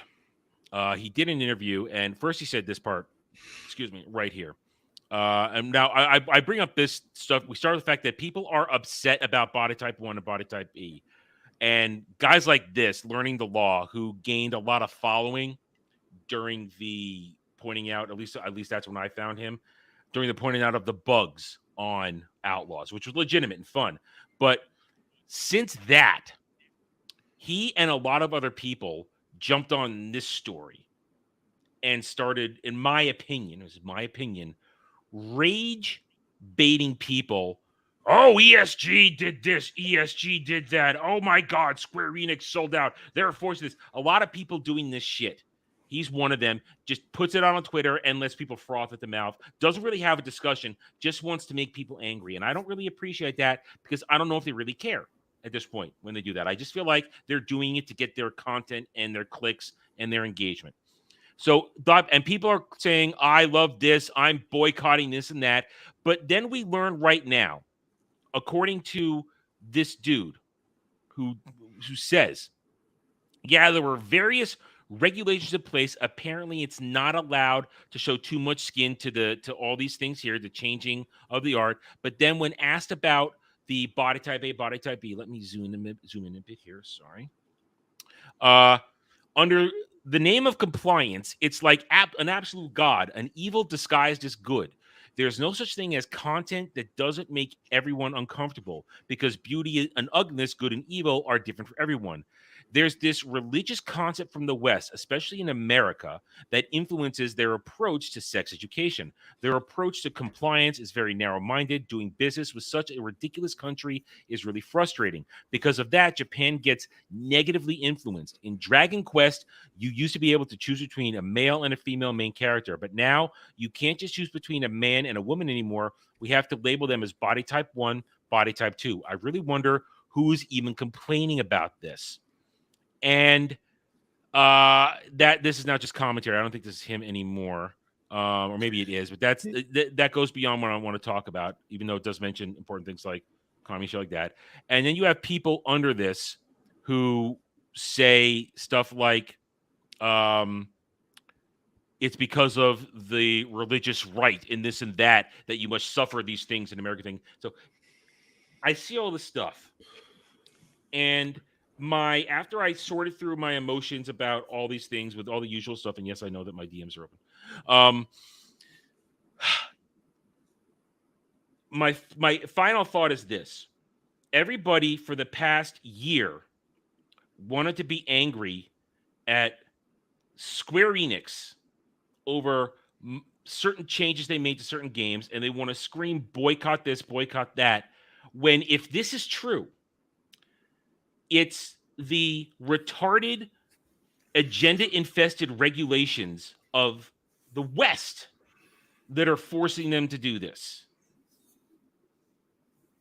Yet, guys like this never take that into account. They just want to yell at Square Enix. They want to to blame BlackRock. They want to blame everything else, and not just instantly say, "Well, maybe it's a little simpler than that. That it's not BlackRock throwing ESG money around. Maybe it's actually the infestation of commie Marxism in regulation making." All right, Sammy. So BlackRock, ESG, all of that stuff is responsible, but not in the way that this guy's saying. Yeah, that's my point. That's essentially, yeah, those regulations don't happen without this kind of interference in policy. Lobbying is always part of it. However, that's happening in the U.S. because everybody in the world does business with the U.S. And if they want to continue to do business with the U.S., they got to conform to U.S. regulations. So what's the best way to worm your nasty shit into everybody else? Affect U.S. policy and regulations. Yeah. And not just U.S. It's everywhere. It's the same thing with the EU. They have all these strict guidelines you have to adhere to, or you can't be in the European Union and stuff, or sell stuff in the European Union. And it's and China does it. We know that because what was it? Is it Rainbow Six Siege, where they had to like literally remove skulls and slot machines from one of the freaking places you can play at, because they can't show gambling in China and you can't show skulls in China. And so they had to change it for the whole world, since it was a game that was played globally. And it pissed a bunch of the fans off. So yeah. And fans have a right to be pissed off. Fans have a right to. I mean, I'm not telling people not to boycott and not to buy something, but it's dudes like this that get the wrong level of anger turned on. Be angry that it's happening.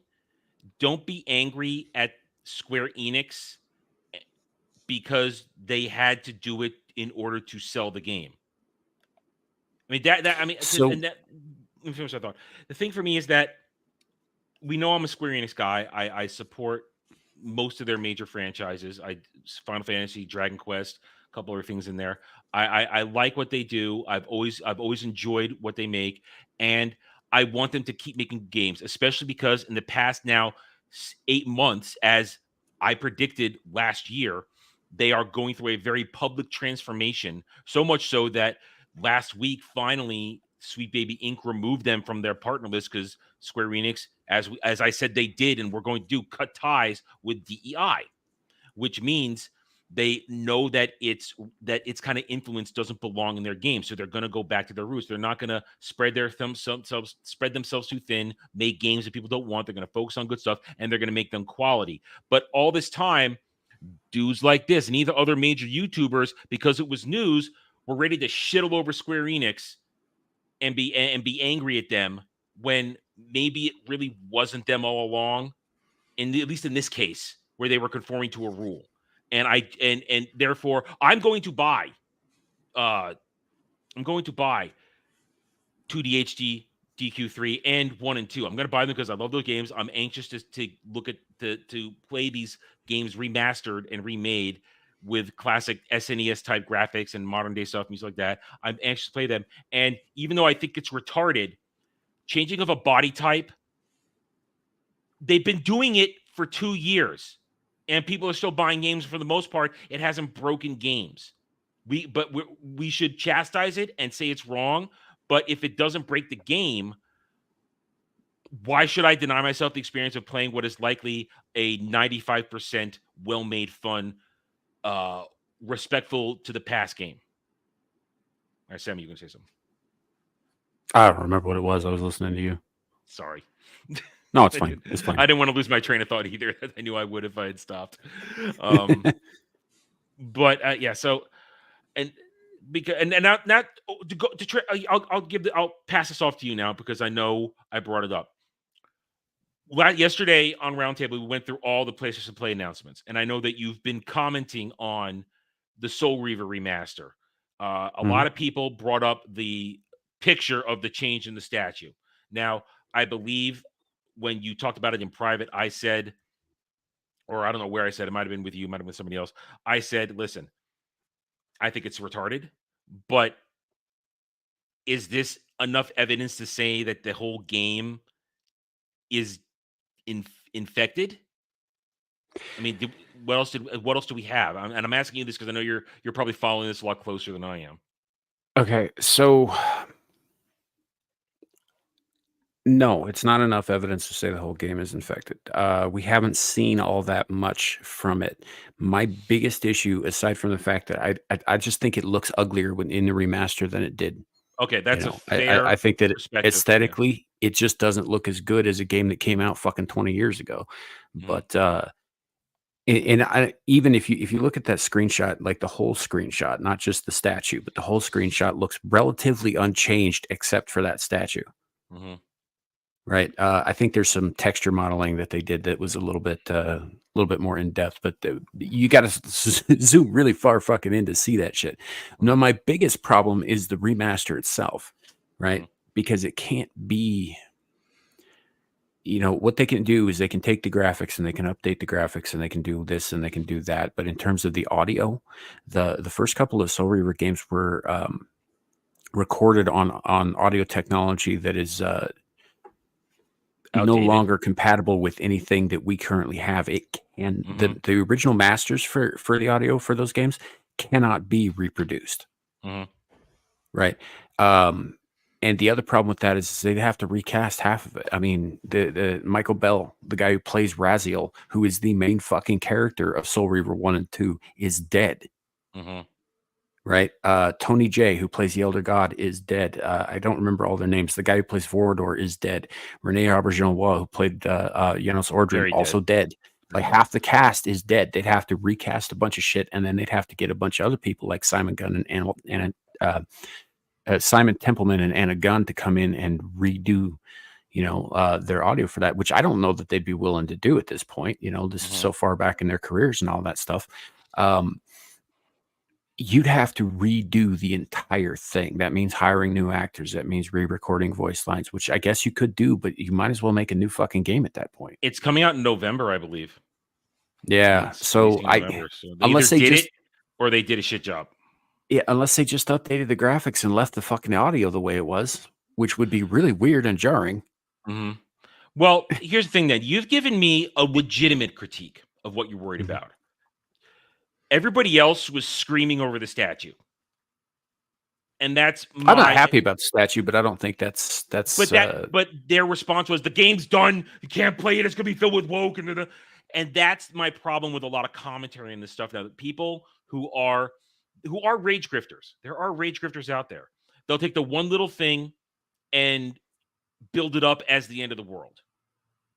And it ruins legitimate worries that you just expressed to me with a calm and collected thought process.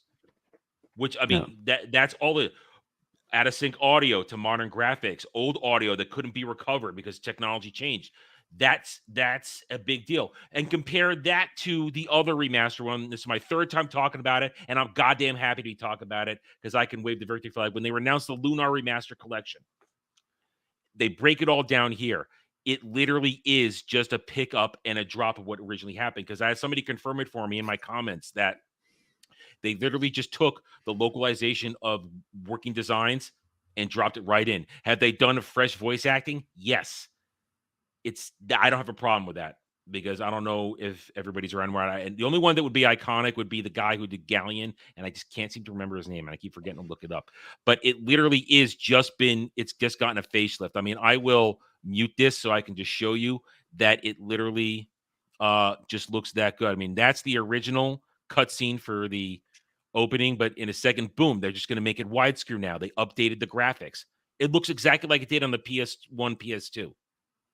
It looks a little cleaner, but yeah. It's very cleaner. Oh, so much cleaner. I tried playing these on widescreen. It looked like shit.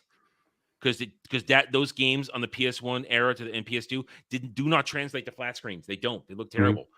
And I had guessed during this point when I heard the audio, it was the exact same dialogue I had seen and heard, and somebody confirmed, yes, it is the same. So this is going to be fantastic. It's nothing but a beautiful remaster of one of the greatest JRPG franchises from the 90s and the 2000s, the original and then the remake. And I'm thrilled with this. It got a respectful remake. And I guarantee Gung Ho Online, they probably spent peanuts to get this done. And if this does have a successful launch, it'll be nothing but profit for them and Sony. And everybody else, because it's on everything. It's across everything: Windows, PC, Xbox, Switch, PS4, PS5. It's everywhere. Now I'm aiming for I'm going to hope to get my hands on a physical copy for my PS5, and that'll be awesome if I can get that. If not, I'll buy it. On digital, but I'm hoping for a physical copy. Just like I'm hoping to get a physical copy for Suikoden 1 and Suikoden 2 remaster dropping in March. Finally, fuck. Yeah, well, a year. That's delayed a year. I remember it was this time last year we were getting ready for it, and they delayed it. And we thought it was going to be March next year, and then I was like, "Oh no, sorry, going quiet, no word at all." And then a couple months ago, guess what? It's dropping in March. We're ready. Yes, and I was telling this to Devil earlier. I'm more excited for the remasters of Suikoden and for Lunar than I am for anything new coming out right now. I mean, there are things like I said that I am interested in playing some things that I'm gonna get my hands on for Christmas and the holidays, but it's not like my heart is pumping and I'm going yes, like I am for going Suikoden 1 and 2 and Lunar 1 and 2. I'm like yes, these are great games that deserve love and attention again, and deserve the remaster treatment. Because they are, unlike Horizon Zero Dawn getting a remaster makes no goddamn sense. That makes no sense. Yeah. Like there hasn't been much that's come out that I was really excited for. I played Diablo 4 because I was kind of expected to with my brother and I used to play Diablo 3 together for years and all that stuff. And we played Diablo 2 together and so on and so forth. So I kind of played that. I played through the story on that and it was okay, but it just didn't grab me. I ended up deleting it off of my hard drive because I was just like, I probably won't be playing this anymore. There was only a handful of things coming out that I was thinking, okay, I might be into this. I played Shadow of the Erdtree. Oh, it was all right. It was a little gay at the end, and necrophiliac and incestuous, all in one. Hey, that's germ. That's germ. That's germ. But aside from that, it was a pretty solid DLC. I mean, it was big enough to be a game in its own right. So I got like 50 fucking hours of playtime out of it. So I'm not bitching, but now that I've done that, I've moved on. I was excited for Alien Chronicle 100 Heroes because I'd played the prequel and I was like, oh yeah, this looks pretty good. And there are a couple of things that were off-putting in it for me, but not enough to kill the enjoyment of the overall game for me. Right now, the only reason I haven't finished it is because RNGesus is kicking my ass for an essential item to get all the characters. Oh no. Yeah. You should pray to RN Ganesh. He does hear your prayers. Yeah. Lucifer is kicking my ass, I should say. But there's a specific item you need to get this guy in order to, fill out your ranks and whatnot. And that item only appears once every 30 minutes in a specific item shop. And it only has a 30% chance every 30 minutes of appearing. That seems rather cruel. It kind of is. I'm kind of pissed about it, actually. But aside from that, I'm enjoying the game. I'm not that far from the end, which is why I haven't moved forward. I can understand that. I can understand that. But there's nothing else coming out, man, that looks good.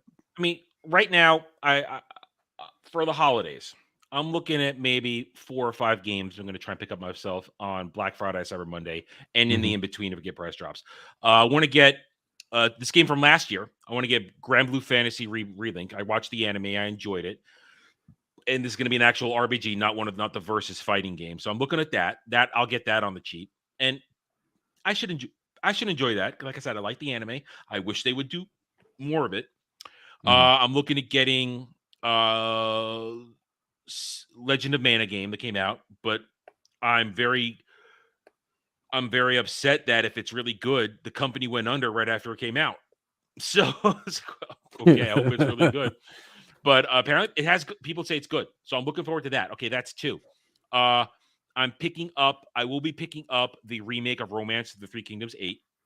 I'm gonna get that because that was the best one. I'm looking forward to streaming that because I talk about lost hours into a game. Just create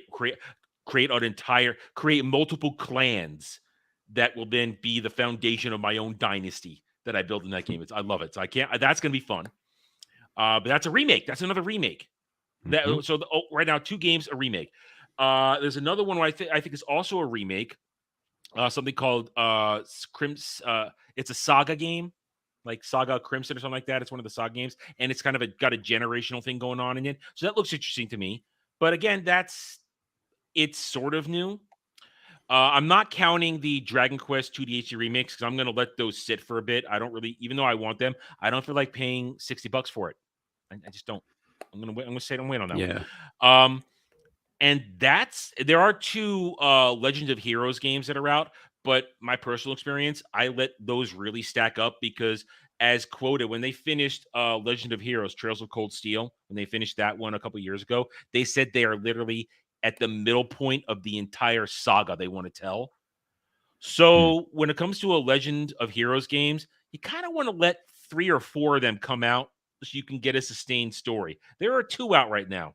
So even though they're on my list, I'm kind of going to leave them there. I'm not that hot to jump on them right away because I play those in spurts. And that's it for this year. That's kind of it. And that's it. The only other thing I can think of off the top of my head that I might be mildly interested in is Monster Hunter Wilds. And from what I hear, they are having production problems, unbelievable production problems. And it's a Capcom game, which Capcom has been, kind of slipping lately. People are excited for that because they're, to bring it back to previous topic, they're dropping that in February right up against Shadows now. Yeah, and I mean, I hope it does. I hope it does well. But I mean, I've been I've been playing Monster Hunter for fucking years. I'm always excited to see more Monster Hunter, which I'm also a little ashamed to admit because I kind of hate myself for playing that series so long. But it's like digital crack, dude. Well, listen, I said it yesterday when we were talking about this with Jed and Dre. If it looks that good and enough of us want to play it, I might jump in on it because I played World. I'm not. I mean, that's a noob territory compared to you, but I'm all for a good co-op for some killing monsters because you earn your way in those games. And that's what's fun about it. You earn your way. You get your materials. Well, that's what's really fun about those is that you get better armor and better gear and better this and better that. But honestly, if your skill doesn't improve, that doesn't matter. The smallest monster can still wreck your shit. Know. Hey, dude, I dual-wielded my way, and I just loved. I go for the legs, go for the tails. I'm that kind of guy. I just get in there and kill shit. So, but Worlds looks good, and I hope that it's not as going to be. I hope that your fears are unwarranted because it does look. I hope so too. Yeah. I hope so too because it's a rabid fan base. That's a rabid fan base too. Yeah, I played. I don't know, God, pretty close to 1,500 hours on World, and I've got another like 600 hours currently on. Fuck, now I can't remember the name of it. The one that came after that, Rise. I'm actually into the expansion pack for that, which that's the other thing I really loved about these games was that when they did an expansion pack, it was like a whole second game. Just got kind of like piled in on top. There's tons and tons and tons. I mean, I don't know if you played Iceborne at all with. I didn't get World. there because when I was playing World, I was solo, and then a friend of mine got it too, and when she wasn't doing other stuff, we were playing it together, but it was only the two of us. We couldn't get anybody else to play with us.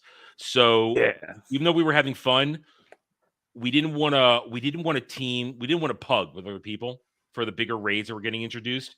And as long as your pugs are squiggles, you'll be fine. But if they're American names, we got bored by ourselves is what happened. Yeah. We didn't have a team. And so we and also at the time we were both paying for PlayStation Plus, and I was like, you know what? I don't keep playing for PlayStation Plus to keep playing this right now. So I think that's kind of it. But we wanted to play though. So yeah, I got to tell you though, once you get past the base game, which takes quite a while, by the way. I mean, there's a lot to it. It's not like it took me a couple weeks to get through it. I was a part where I could solo that final star wyvern dragon god thing. I could take it out of my own. Yeah, I could take it out on my own because I had my method of doing it and it worked. But I farmed the hell out of that thing. So that's what's funny about that monster is that's the infant form. Really? Wow. Yeah, the adult form shows up later with the DLC, and it's a massive red, scary ass smog looking dragon with fucking death lasers from space. Woo! Yeah, it's pretty intense. But the Iceborne took that and it expanded everything completely. Right. It was almost like once you get into Iceborne, you kind of forget about the base game because it's just so much more massive and expensive. It was really impressive how much they crammed into that. And the asking price for it, I think, was like a little less than the base game cost, which, you're just like, okay, that's a lot for a DLC. But no, it's like you got a whole second game, dude. It's there's a ton of shit. That's because I think they respect their fan base. At least that was Capcom before they lost their shit. right now. And that was, I think, the only truly paid DLC besides cosmetic items, which are completely unnecessary to get. Listen. Everything else was dropped for free. When I gave my little cat buddy the Mega Man skin, I was okay with that. Yeah.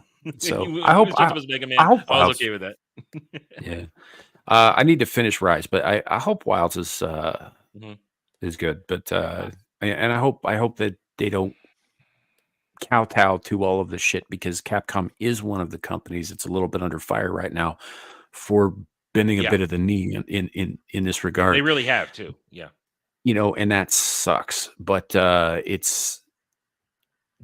this series of games has been pretty solid from the get, and they've only done things to improve.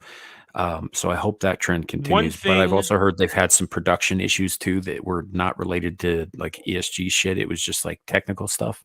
So one thing that does give me some hope for it is the fact that the chick that showed in the trailer, she's hot.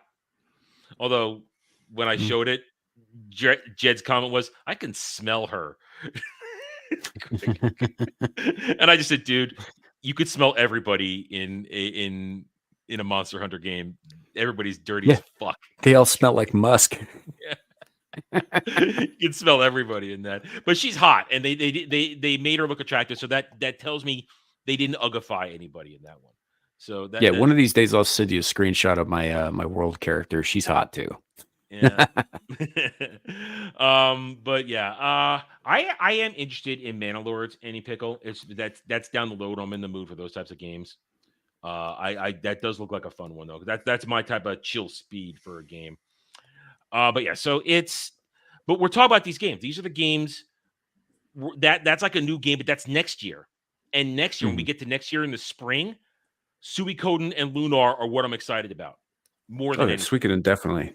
I can't wait to be able to play it without having to fucking scramble through my storage to find goddamn memory cards. Hey, well, listen, when we get to streaming, when I get to streaming that, and we do get to 2.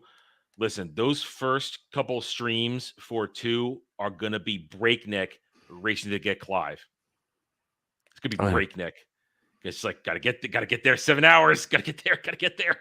It's like I gotta stop at level. No, you don't have time. You have to get there before he leaves. In this point, you have to do it. That is the one thing I hated about playing 2 every time. Once I understood that what you had to do is getting to Clive before he vanishes.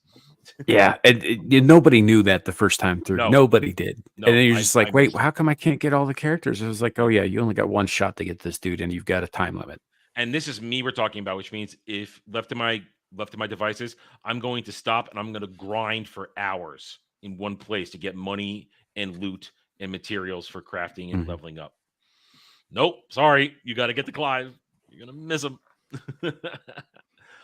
Yeah, you end up having to, like, once you do get him though, you can take your time. You can go back and then you get everything you missed and all the plot lines because they design it that way. It's like, okay, we didn't close off all this shit for you yet because now that you got Clive, go back and do it. But then you throttle back and then you take it easy. But those first 8 hours are just a bulldoze of just getting to the points. And I don't remember how to do it. I'm going to have to look it up. I do not remember the points for Clive. But I don't feel bad about doing that because I've played this game a million times. I've earned my right to go back and look it up. I just don't remember. Yeah.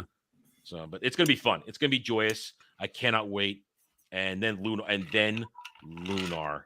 I have resisted trying. One of the reasons I resisted was because, as I mentioned, the whole looks like shit on a flat screen. Resisted trying to find a way to get it connected to stream it because I just didn't want to deal with that, and I didn't want to deal with it looking like shit. And then out of nowhere last week, remastered. I mean, and this is one of those cases where, yes, I own every version. I still have my Sega CDs. I got my PS1s, which I use on PS2. They're in the closet. I actually had them in the closet. I fished them out a couple weeks ago and forgot about it when I was getting the Dragon Age stuff last month. I had fished them out too because I thought, I'm going to get around to this. And then I forgot they were in there. And then to hear last week, oh yeah, here you go, remastered. I'll take my money. Just take my money now. I'm happy. I want them physical copy. I will just proudly put them all on the shelf next to each other because when you got Lunar Silver Star Story Complete and Eternal Blue Remix on the PS1. These were deluxe things. You have these beautiful books inside. Beautiful. You know what? I'm going to go get it. Talk about yourselves. I'm going to go get them for you right now. I'm going to show this to you. This looks so good. I'll be right back. I'm kidding for Clint. You're still a white nipple, man. I know. I'm Kind still of white nipple. ashamed. We were conversing. I could probably fix that if I drop out and come back in, but I haven't done that yet. So I don't do that because I can't bring you up on stage. He hasn't. Yeah, I have no power here. that's the other reason. But yeah, and I hadn't really thought too much about it because on my screen it shows my avatar, but on the YouTube side it just shows the white nipple. So I was like, fuck it, I don't care. Stare in horror at the white nipple. Man. I am pooped. Yeah. Yeah. Like everything, every show this week essentially has been waylaid. And that's probably a good thing because I have no energy. So I wish I could keep the conversation going, but I'm half asleep. No, fair enough. Fair enough. I guess I could, wax. I'm back. Okay. What's up on the show? No, you did fine. You did fine. We were about to tank your views, dude. I know. I mean, this. I just wanted to get the manual. I mean, look at how nice. Let me go full screen of this. Look at the work that working designs put into when they localize. Remember when they had manuals? Yeah. I mean, look at these these real pages. It's got all this good stuff. Look at the actual artwork for the characters, and these right here. These are the original designs from the Sega CD version right here. This is the original designs of how they looked in that manual. And they even have it. Now, I bought the actual strategy guide because I just wanted it. It even has a mini strategy guide in here for the first part of the game with all kinds of stuff. And look, they even have a freaking bookmark. Look at this.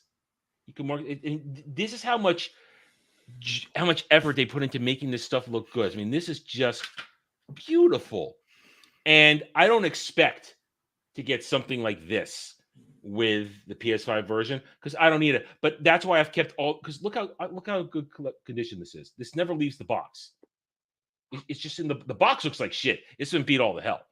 But the manual is just pure. And Eternal Blue Remix had the exact same treatment. Now they also came with all kinds of goodies. They gave me with soundtracks. I even had Lucia's medallion. Came with the second game. I've lost it. I lost it in my last move. I had an idea when I started streaming. If I could find it, I wanted it to be hanging off my mic, but I couldn't find it. I'm hoping that someday it will pop up, but there aren't many boxes left that I've never been through. So I think it's lost and gone, and that breaks my heart because that was one of my pride and joy collectibles. I love how Adam was selling that manual. He was like Billy Mays, man. Look at this. It comes with a bookmark. What can't you do with this manual? So this is what I'm excited about. That's it. I just had a horrible thought. What? What? If Adam is Billy Mays, does that make Dermy the ShamWow guy?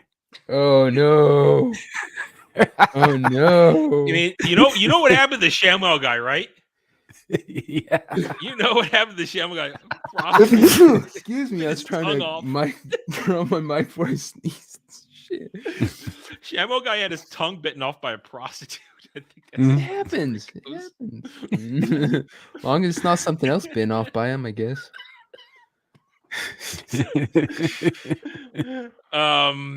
But yeah, so this is what I'm excited for. I can't wait for it, and I'm not this excited about anything new.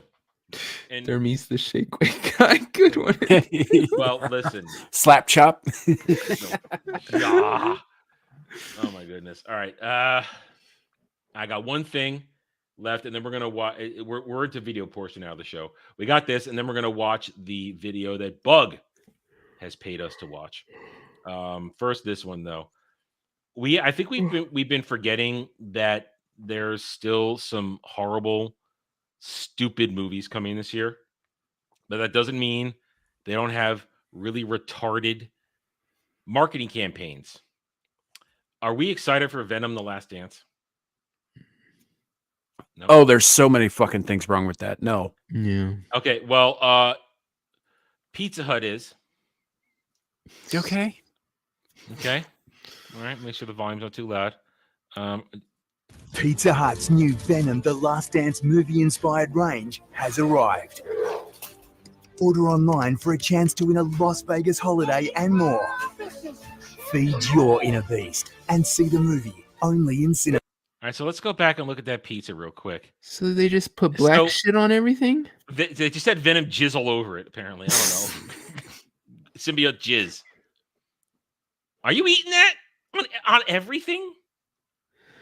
Like, anybody will tell you this anybody, a lot of people don't know. Certain colors attract your appetite, certain colors don't. Red makes you actually want to eat it. Blue doesn't. It's just our natural thing in our heads. What does black make you want to do? No, because it's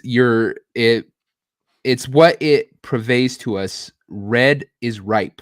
In our head, it makes us think ripe. Green makes us think not ripe, underdeveloped.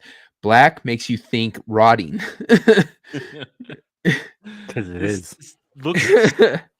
This looks disgusting. Listen, I also don't want shit drizzled on my pizza. Period.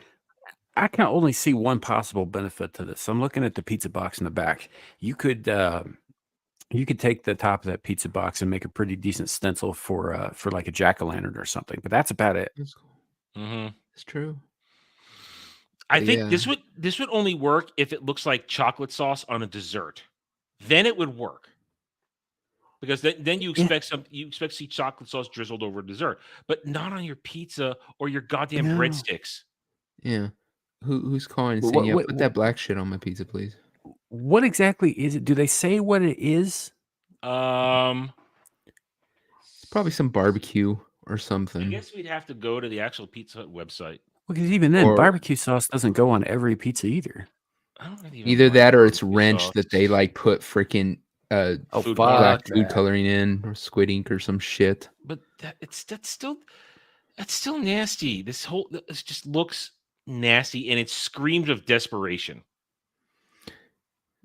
I hate shit like this because if you're the one who has to make this shit just to throw it away, it fucking piss you off. So yeah, some poor schmuck has to sit there, open up a big ass bottle, fill a bunch of squeeze bottles every freaking 2 or 3 days just to have the time expire and then wash out the fucking squeeze bottles with the black shit that no one wants to eat. Mm-hmm. Thank you, promotional bastards. And that's because once you do that, especially stuff like that, you're probably staining the hell out of whatever was that, because sometimes that shit stains permanent. Mm-hmm. So I listen. This movie is, I think it's DOA. I don't think it even has the success, the mild success that the first two movies had. I just don't. I don't. So, yeah. So the first movie was relatively well received, all things considered. Mm-hmm. It's not a good movie.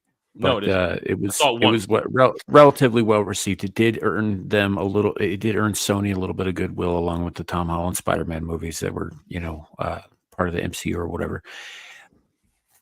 But then they took all of that goodwill and they tossed it to the wayside with the second movie, which is poopy. One of the single most horrendous pieces of crap I've ever seen. I love those characters. I didn't even bother watching the second movie. I was out. I wasn't even a big fan of the first one because there's no Venom. Without Spider-Man, there's no Venom. It's I'm sorry to disconnect the two. It was stupid. They shouldn't have done it. I agree. All right, Kel looked it up for us. Hang on, Kel looked it up. He says it's black aioli as the drizzle. So it's aioli, and they put a little squid ink or some shit in it to make it black, and then called it. Yeah, that's fucking retarded. So nasty. All right, keep going. Yeah, no, you're right, and I agree. And there's also if you know the comics at all, so Riot shouldn't have been the villain. The Life Foundation could have been the villain, but they did all that wrong. They were not Venom's equals; they're his children. Yeah, and so that's Like all of that whole thing was super fucked. Mhm. I enjoyed Holland's or not Holland, the other guy, Tom. Fuck, I'm thinking of every Tom but him. Hiddleston, Holland, Tom, I know you're Hardy. talking about Hardy. Yeah, that's it. Yeah. So I enjoyed his performance in it. I did. I enjoyed the guy who played Dan. I enjoyed the chick who played Venom's ex, whatever, individually. But as a whole, it's not really a very coherent movie.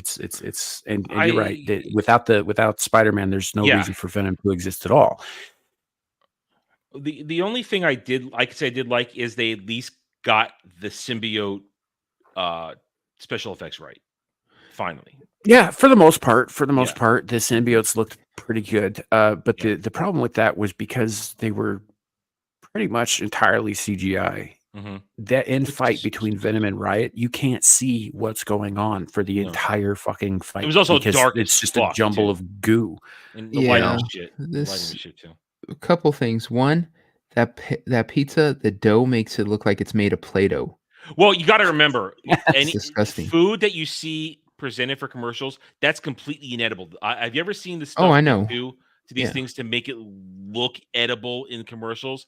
Yeah, that shit is so. Yeah, so no, the sauce in this, what we're looking at here is freaking Elmer's glue that they dyed black. It's just it's probably what it is.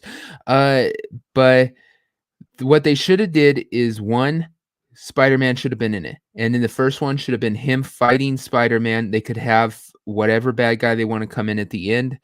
The second one should have been Spider-Man and Venom teaming up to beat Venom. Carnage in New York.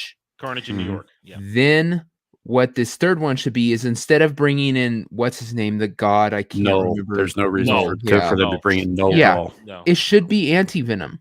It would have been a much better thing. It would have, have if this is really supposed to be the last movie, have like Venom sacrifice himself, and then you gotta find a way to have him come back later, right? That's what it should. You could. There's a lot of stuff between. There's a lot of stuff between Carnage in New York and Anti-Venom, though, that they could easily do too. That would have been fine, like Eddie getting cancer, for example.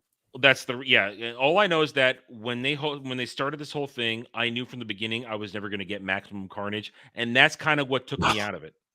I was never going to get Maximum Carnage, so I was like, be grateful if that never happens. I know at this point, yes, but 10 years ago, no, not even then. Not even then. No, there's no way for them to do the Maximum Carnage storyline in a way that, first of all, with the licensing, there's no way. And secondly, that story is a lot more complex than most people take it at first glance, which I don't believe it can be adapted to film.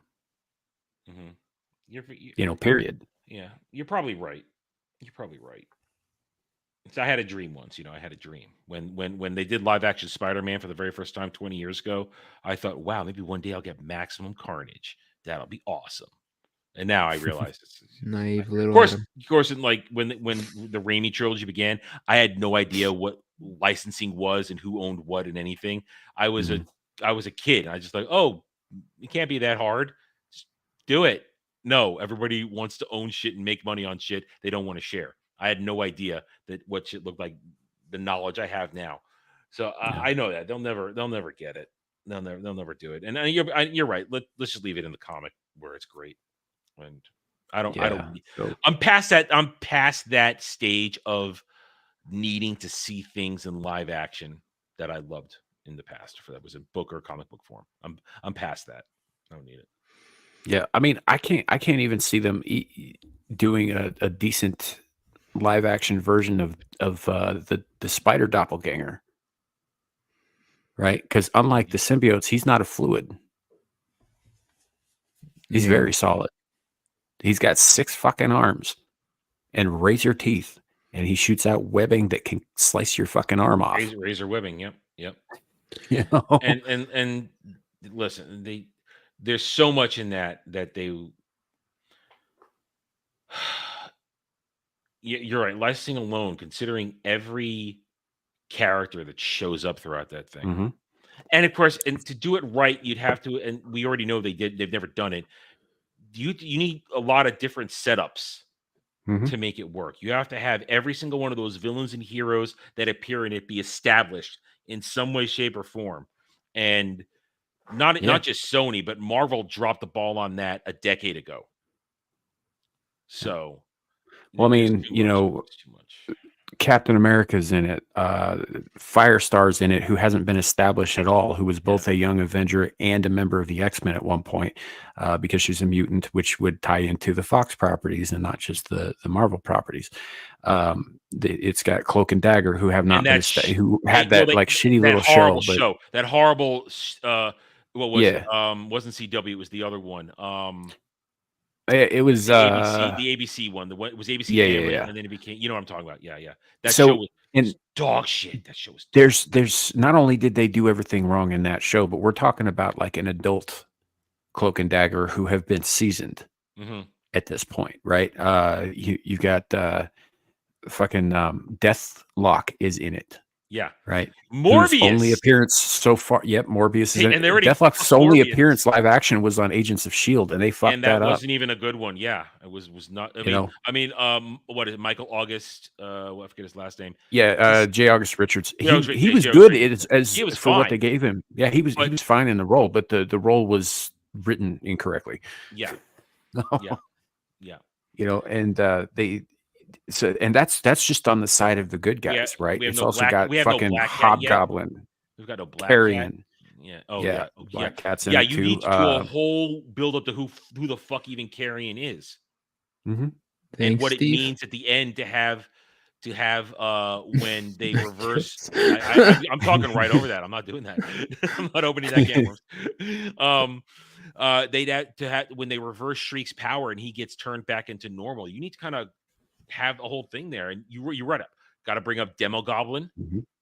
I mean, yes. Oh, you're right. It's Demo Goblin, not Hobgoblin. I was thinking Demogoblin. It was like the fourth Hobgoblin, but it isn't. It's Demo Goblin's yet another variant of Green Goblin, but he's got his own thing. He's not just he's actually a demon.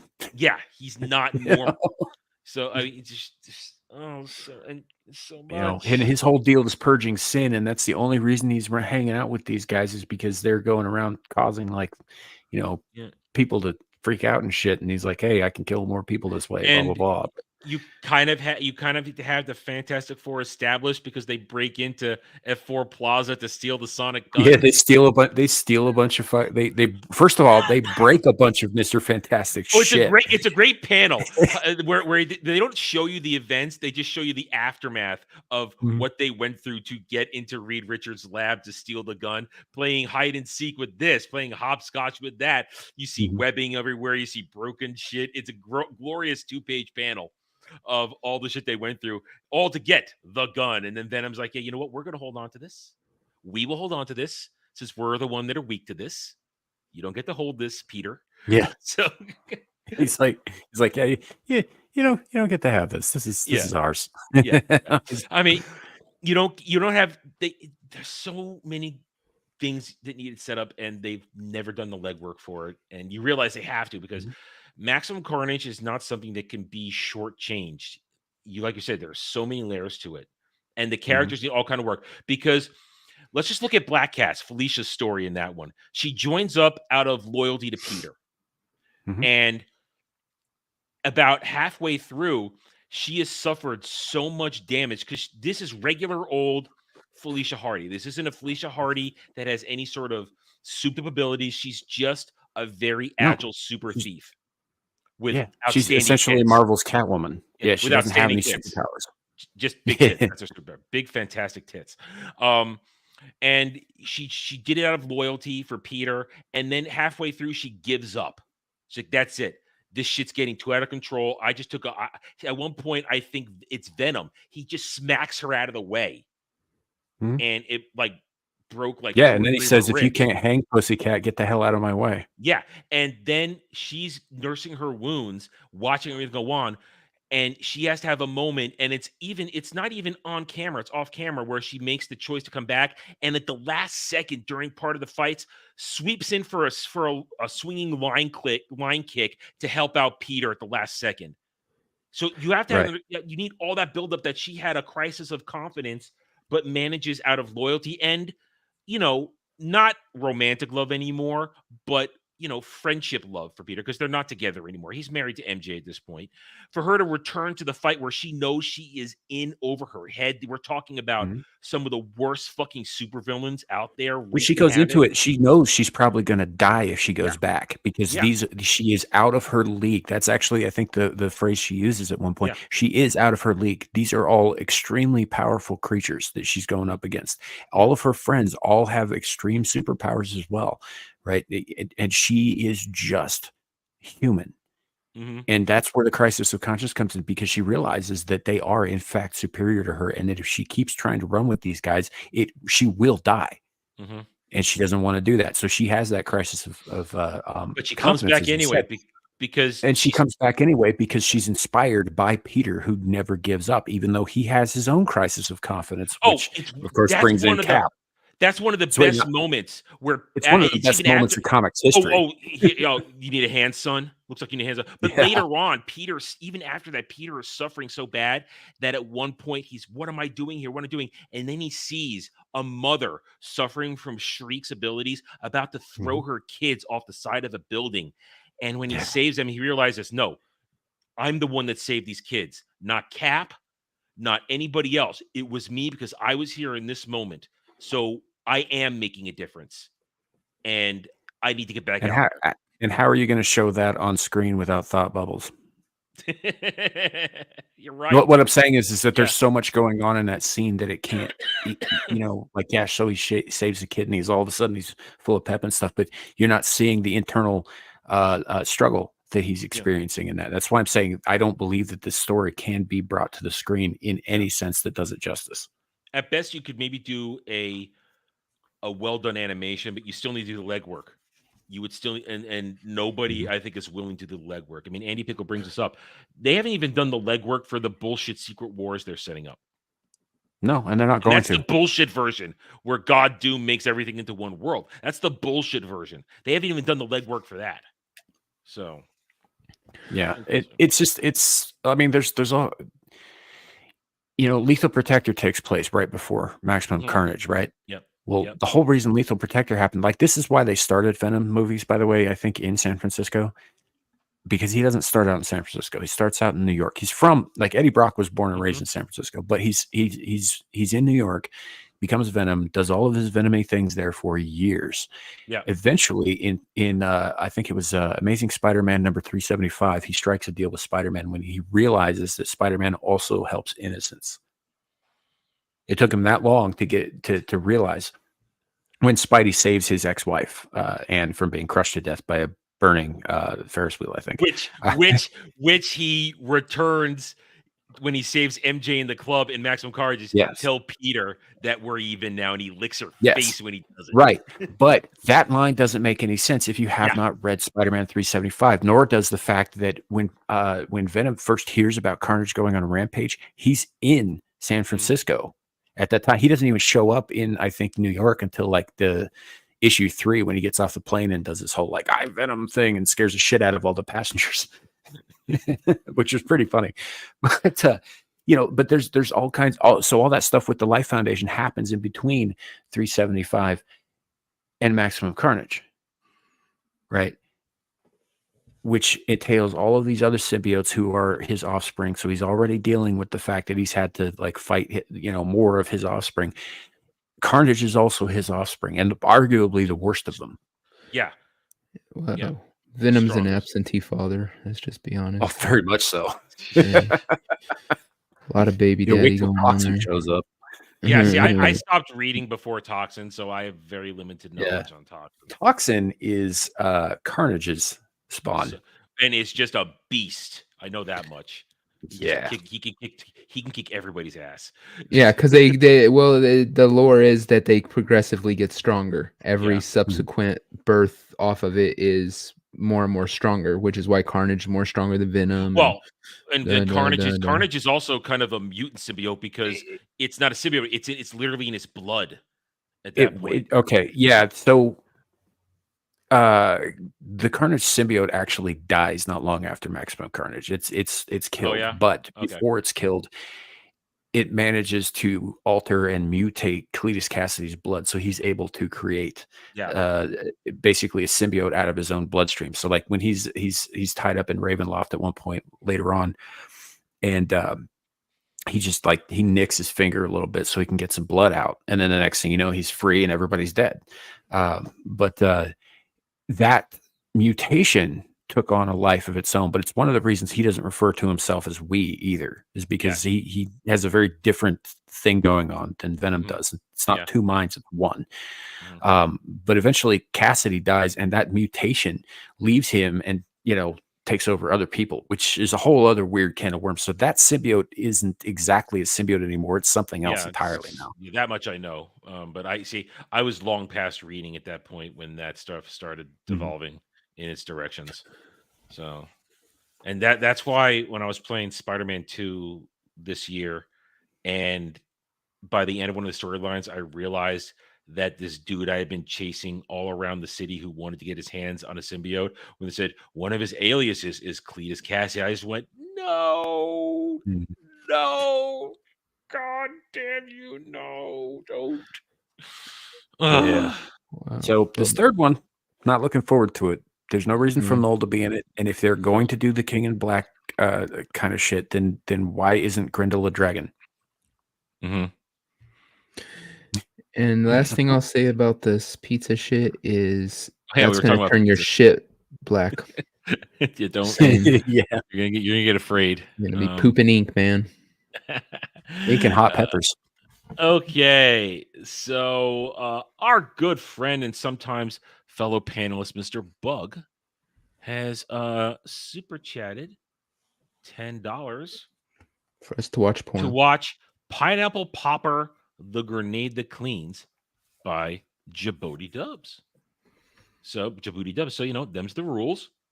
You pay and we watch. So thank you, Bug, again for the $10. Much appreciated. We'll see you next time you're going to come around. And here it is. I haven't watched it, and obviously Bug knows the rules. So if it's especially if it's on YouTube, it's safe. So let's bring it up. We give all credit here to Djibouti Dubs. They're a very large channel, 1.75 million. So clearly, I assume they've been watching. So they probably don't really care that we're going to watch this, but we give them all the credit. So if you like this, go subscribe to Djibouti Dubs. And now we will go full screen and hope that Bug hasn't made us want to hurt ourselves with this one. So far, it's not looking good. You said you'd clean the toilet. You said you'd clean the kitchen. You said you'd clean your search history, but I found it. Delete is this Dermy's dad? I don't know. They're not on the stairs. Listen, they're not on the stairs, so it might not be. I hope that's hand sanitizer. It's not. It's not. It's not. Yeah, kids, remember, just when you're done, just delete your history right away. Safest thing to do. Ew, it's so sticky.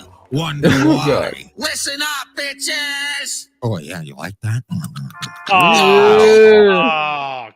Fuck you, Bug. I hate ASMR. That is so goddamn. That is so gross. I hate it. God damn it.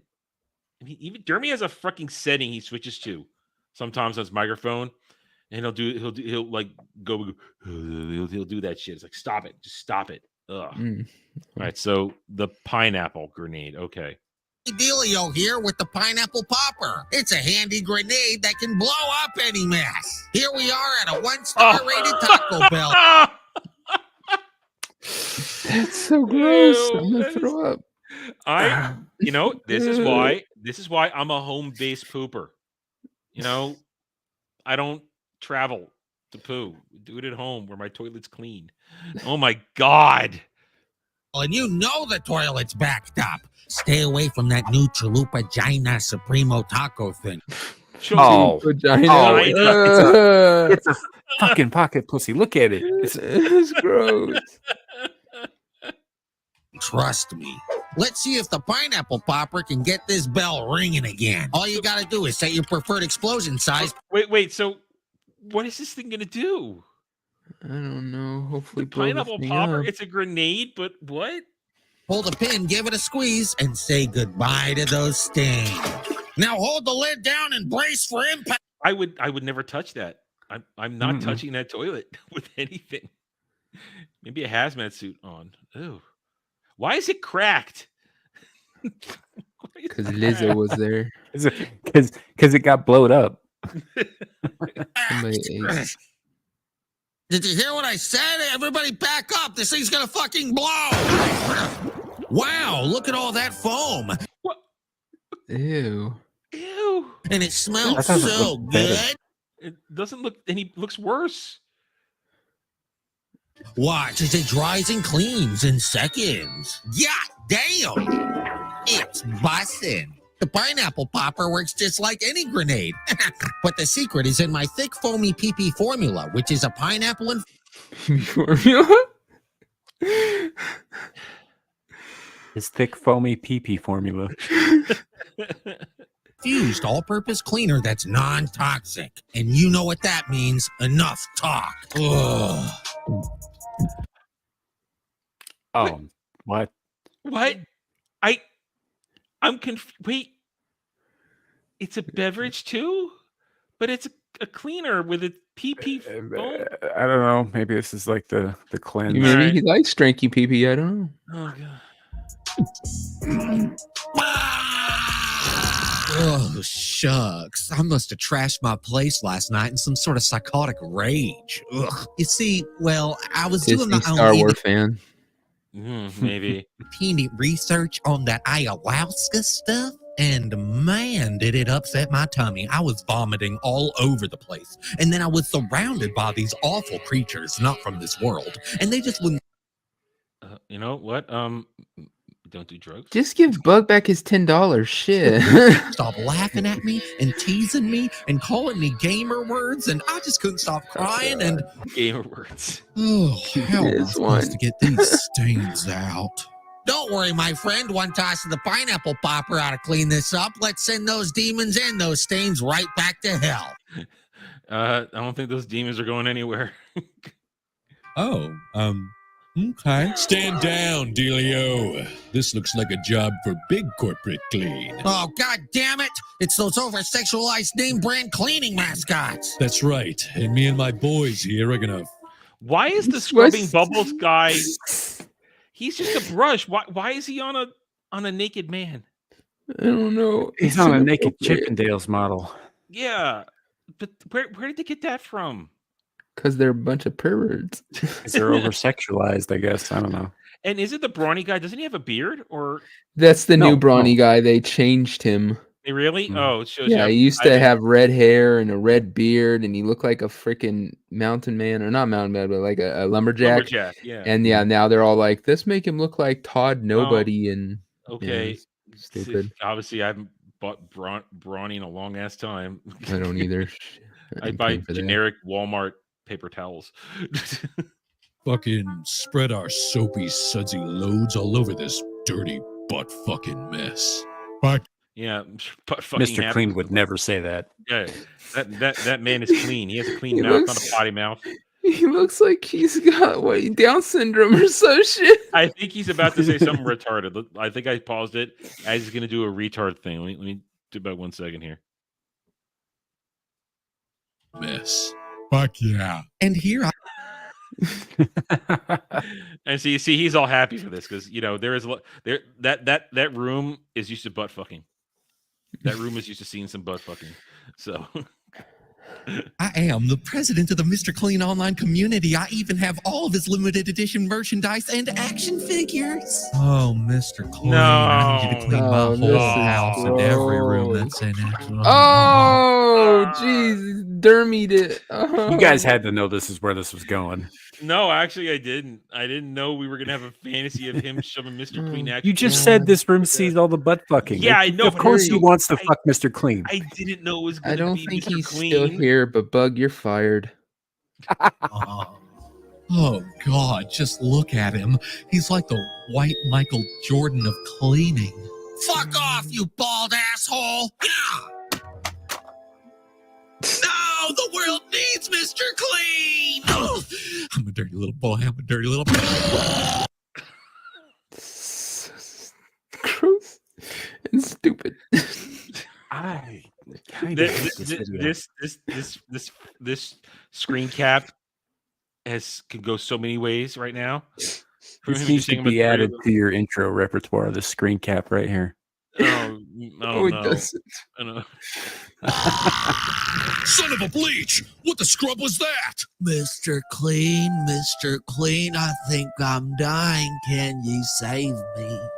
This is so Wait, all right. Is that going to make him straight when it cleans him?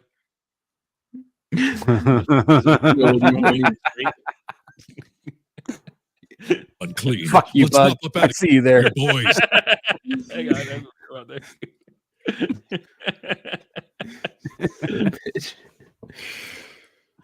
And just like that, the pineapple foam lifts the tough stains out. But it looks like we missed a spot. Good thing I keep them things on me. The pineapple popper's an efficient. I guess it didn't make him straight. Butt floss. Butt floss. Licensed. Oh God! I just see that. Concealed carry cleaner. Take it with you on the road. Oh, look, my Uber's here. I'm not sure where this is going to go now. I could say some things, but my channel might regret it. Right there with you, buddy. He's Haitian.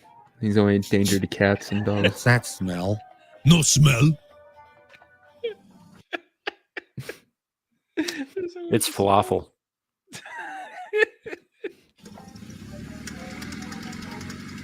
I'm pretty sure this Uber guy shit himself. Good thing the pineapple popper has smoke grenade mode, which is gonna.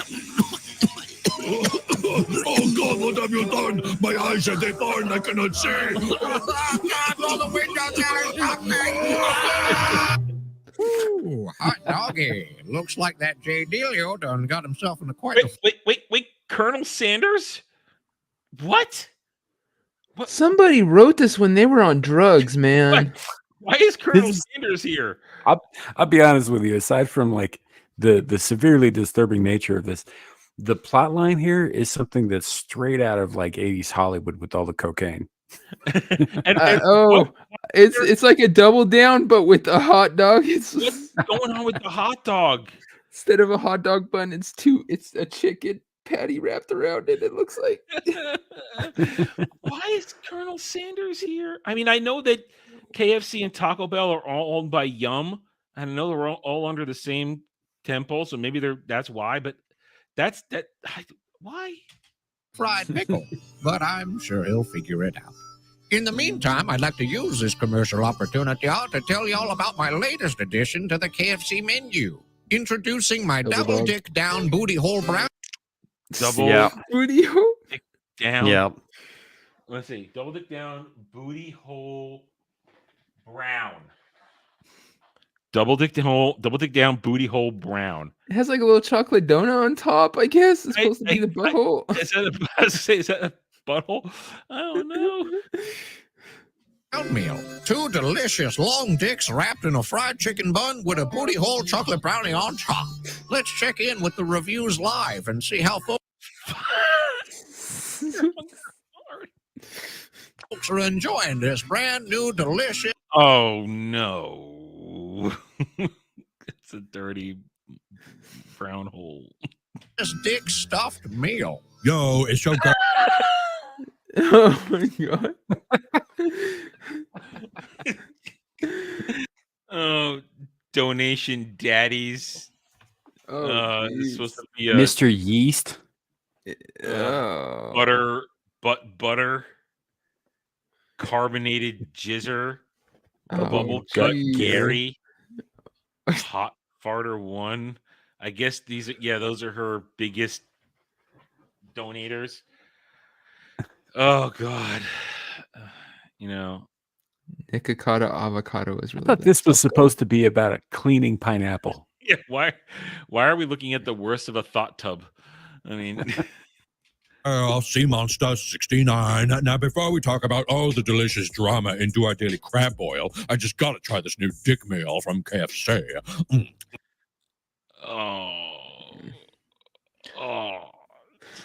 She's I gonna hate everything so much. She's gonna go for the hot dog She's next. gonna ruin it. You notice how she's just covered in stank. I mean, Where's that pineapple grenade when you need it? How about a real grenade? Oh my god, that's so good. I cannot wait to turn that into ink later. Now make sure y'all use. Okay, so that makes sense. Why I've been feeling like this is Ursula from The Little Mermaid. You turn that into ink later. You're right. You didn't get that purple with the white No, hair? I didn't. got it right off the bat. Dude, my brain is holding on. She's for cosplaying life right now. She's cosplaying Ursula. My brain didn't need that. You know, it's struggling. It has it now. Use my link for gamer supplements, guys. Okay.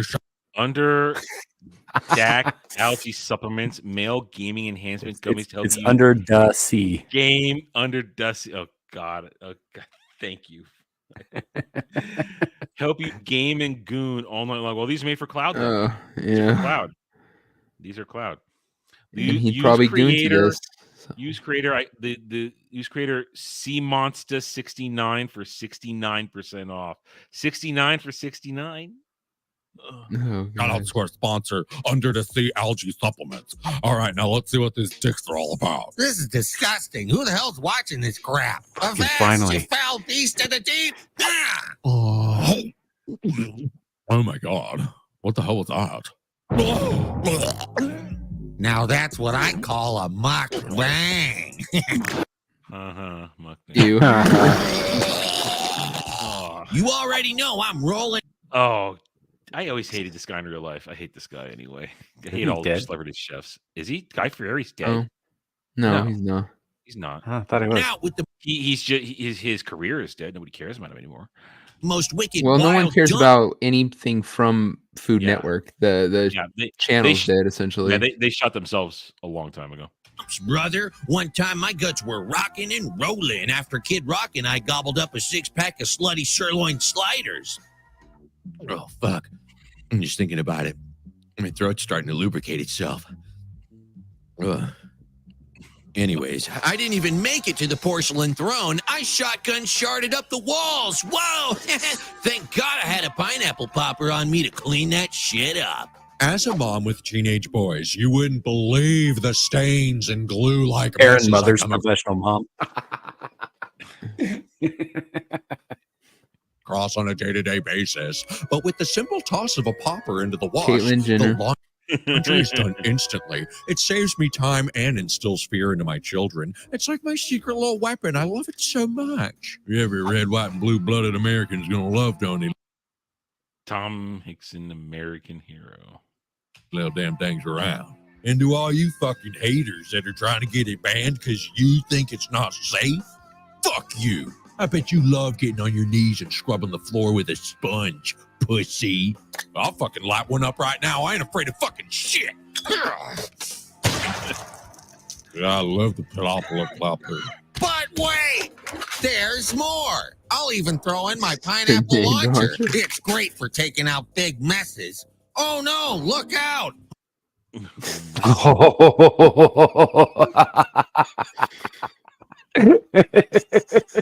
Homeless people, time to clean up these streets. There you go.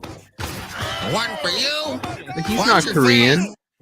Oh, sorry. This is fun. All right, there you go. That was kind of crazy. Thank you, Bug, for that. I'm not sure what to make of it, but as always, if you guys want us to watch something, you can pay us to watch something. And to bring this up, we haven't seen Ariel in a while. I do not know what's going on. We hope that she's okay. It's been a while since she showed up in any of our chats. So, Ariel, if you are watching and you just are not commenting, we hope you're well, and we hope to see you again soon.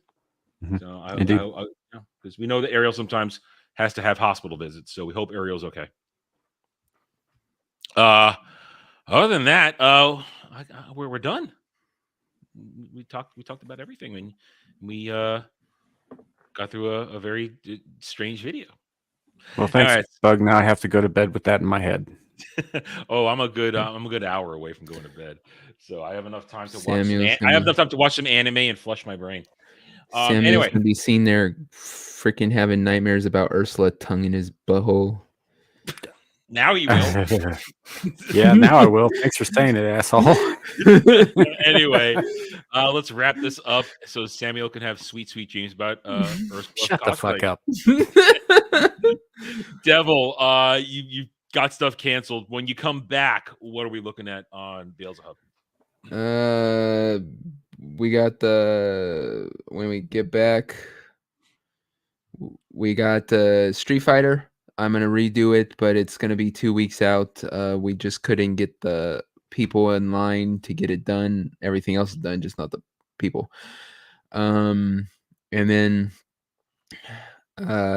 we had to also reschedule the next video of Devil's Angels. Same thing. Just getting people together at the right time. Herding cats, man. Herding cats.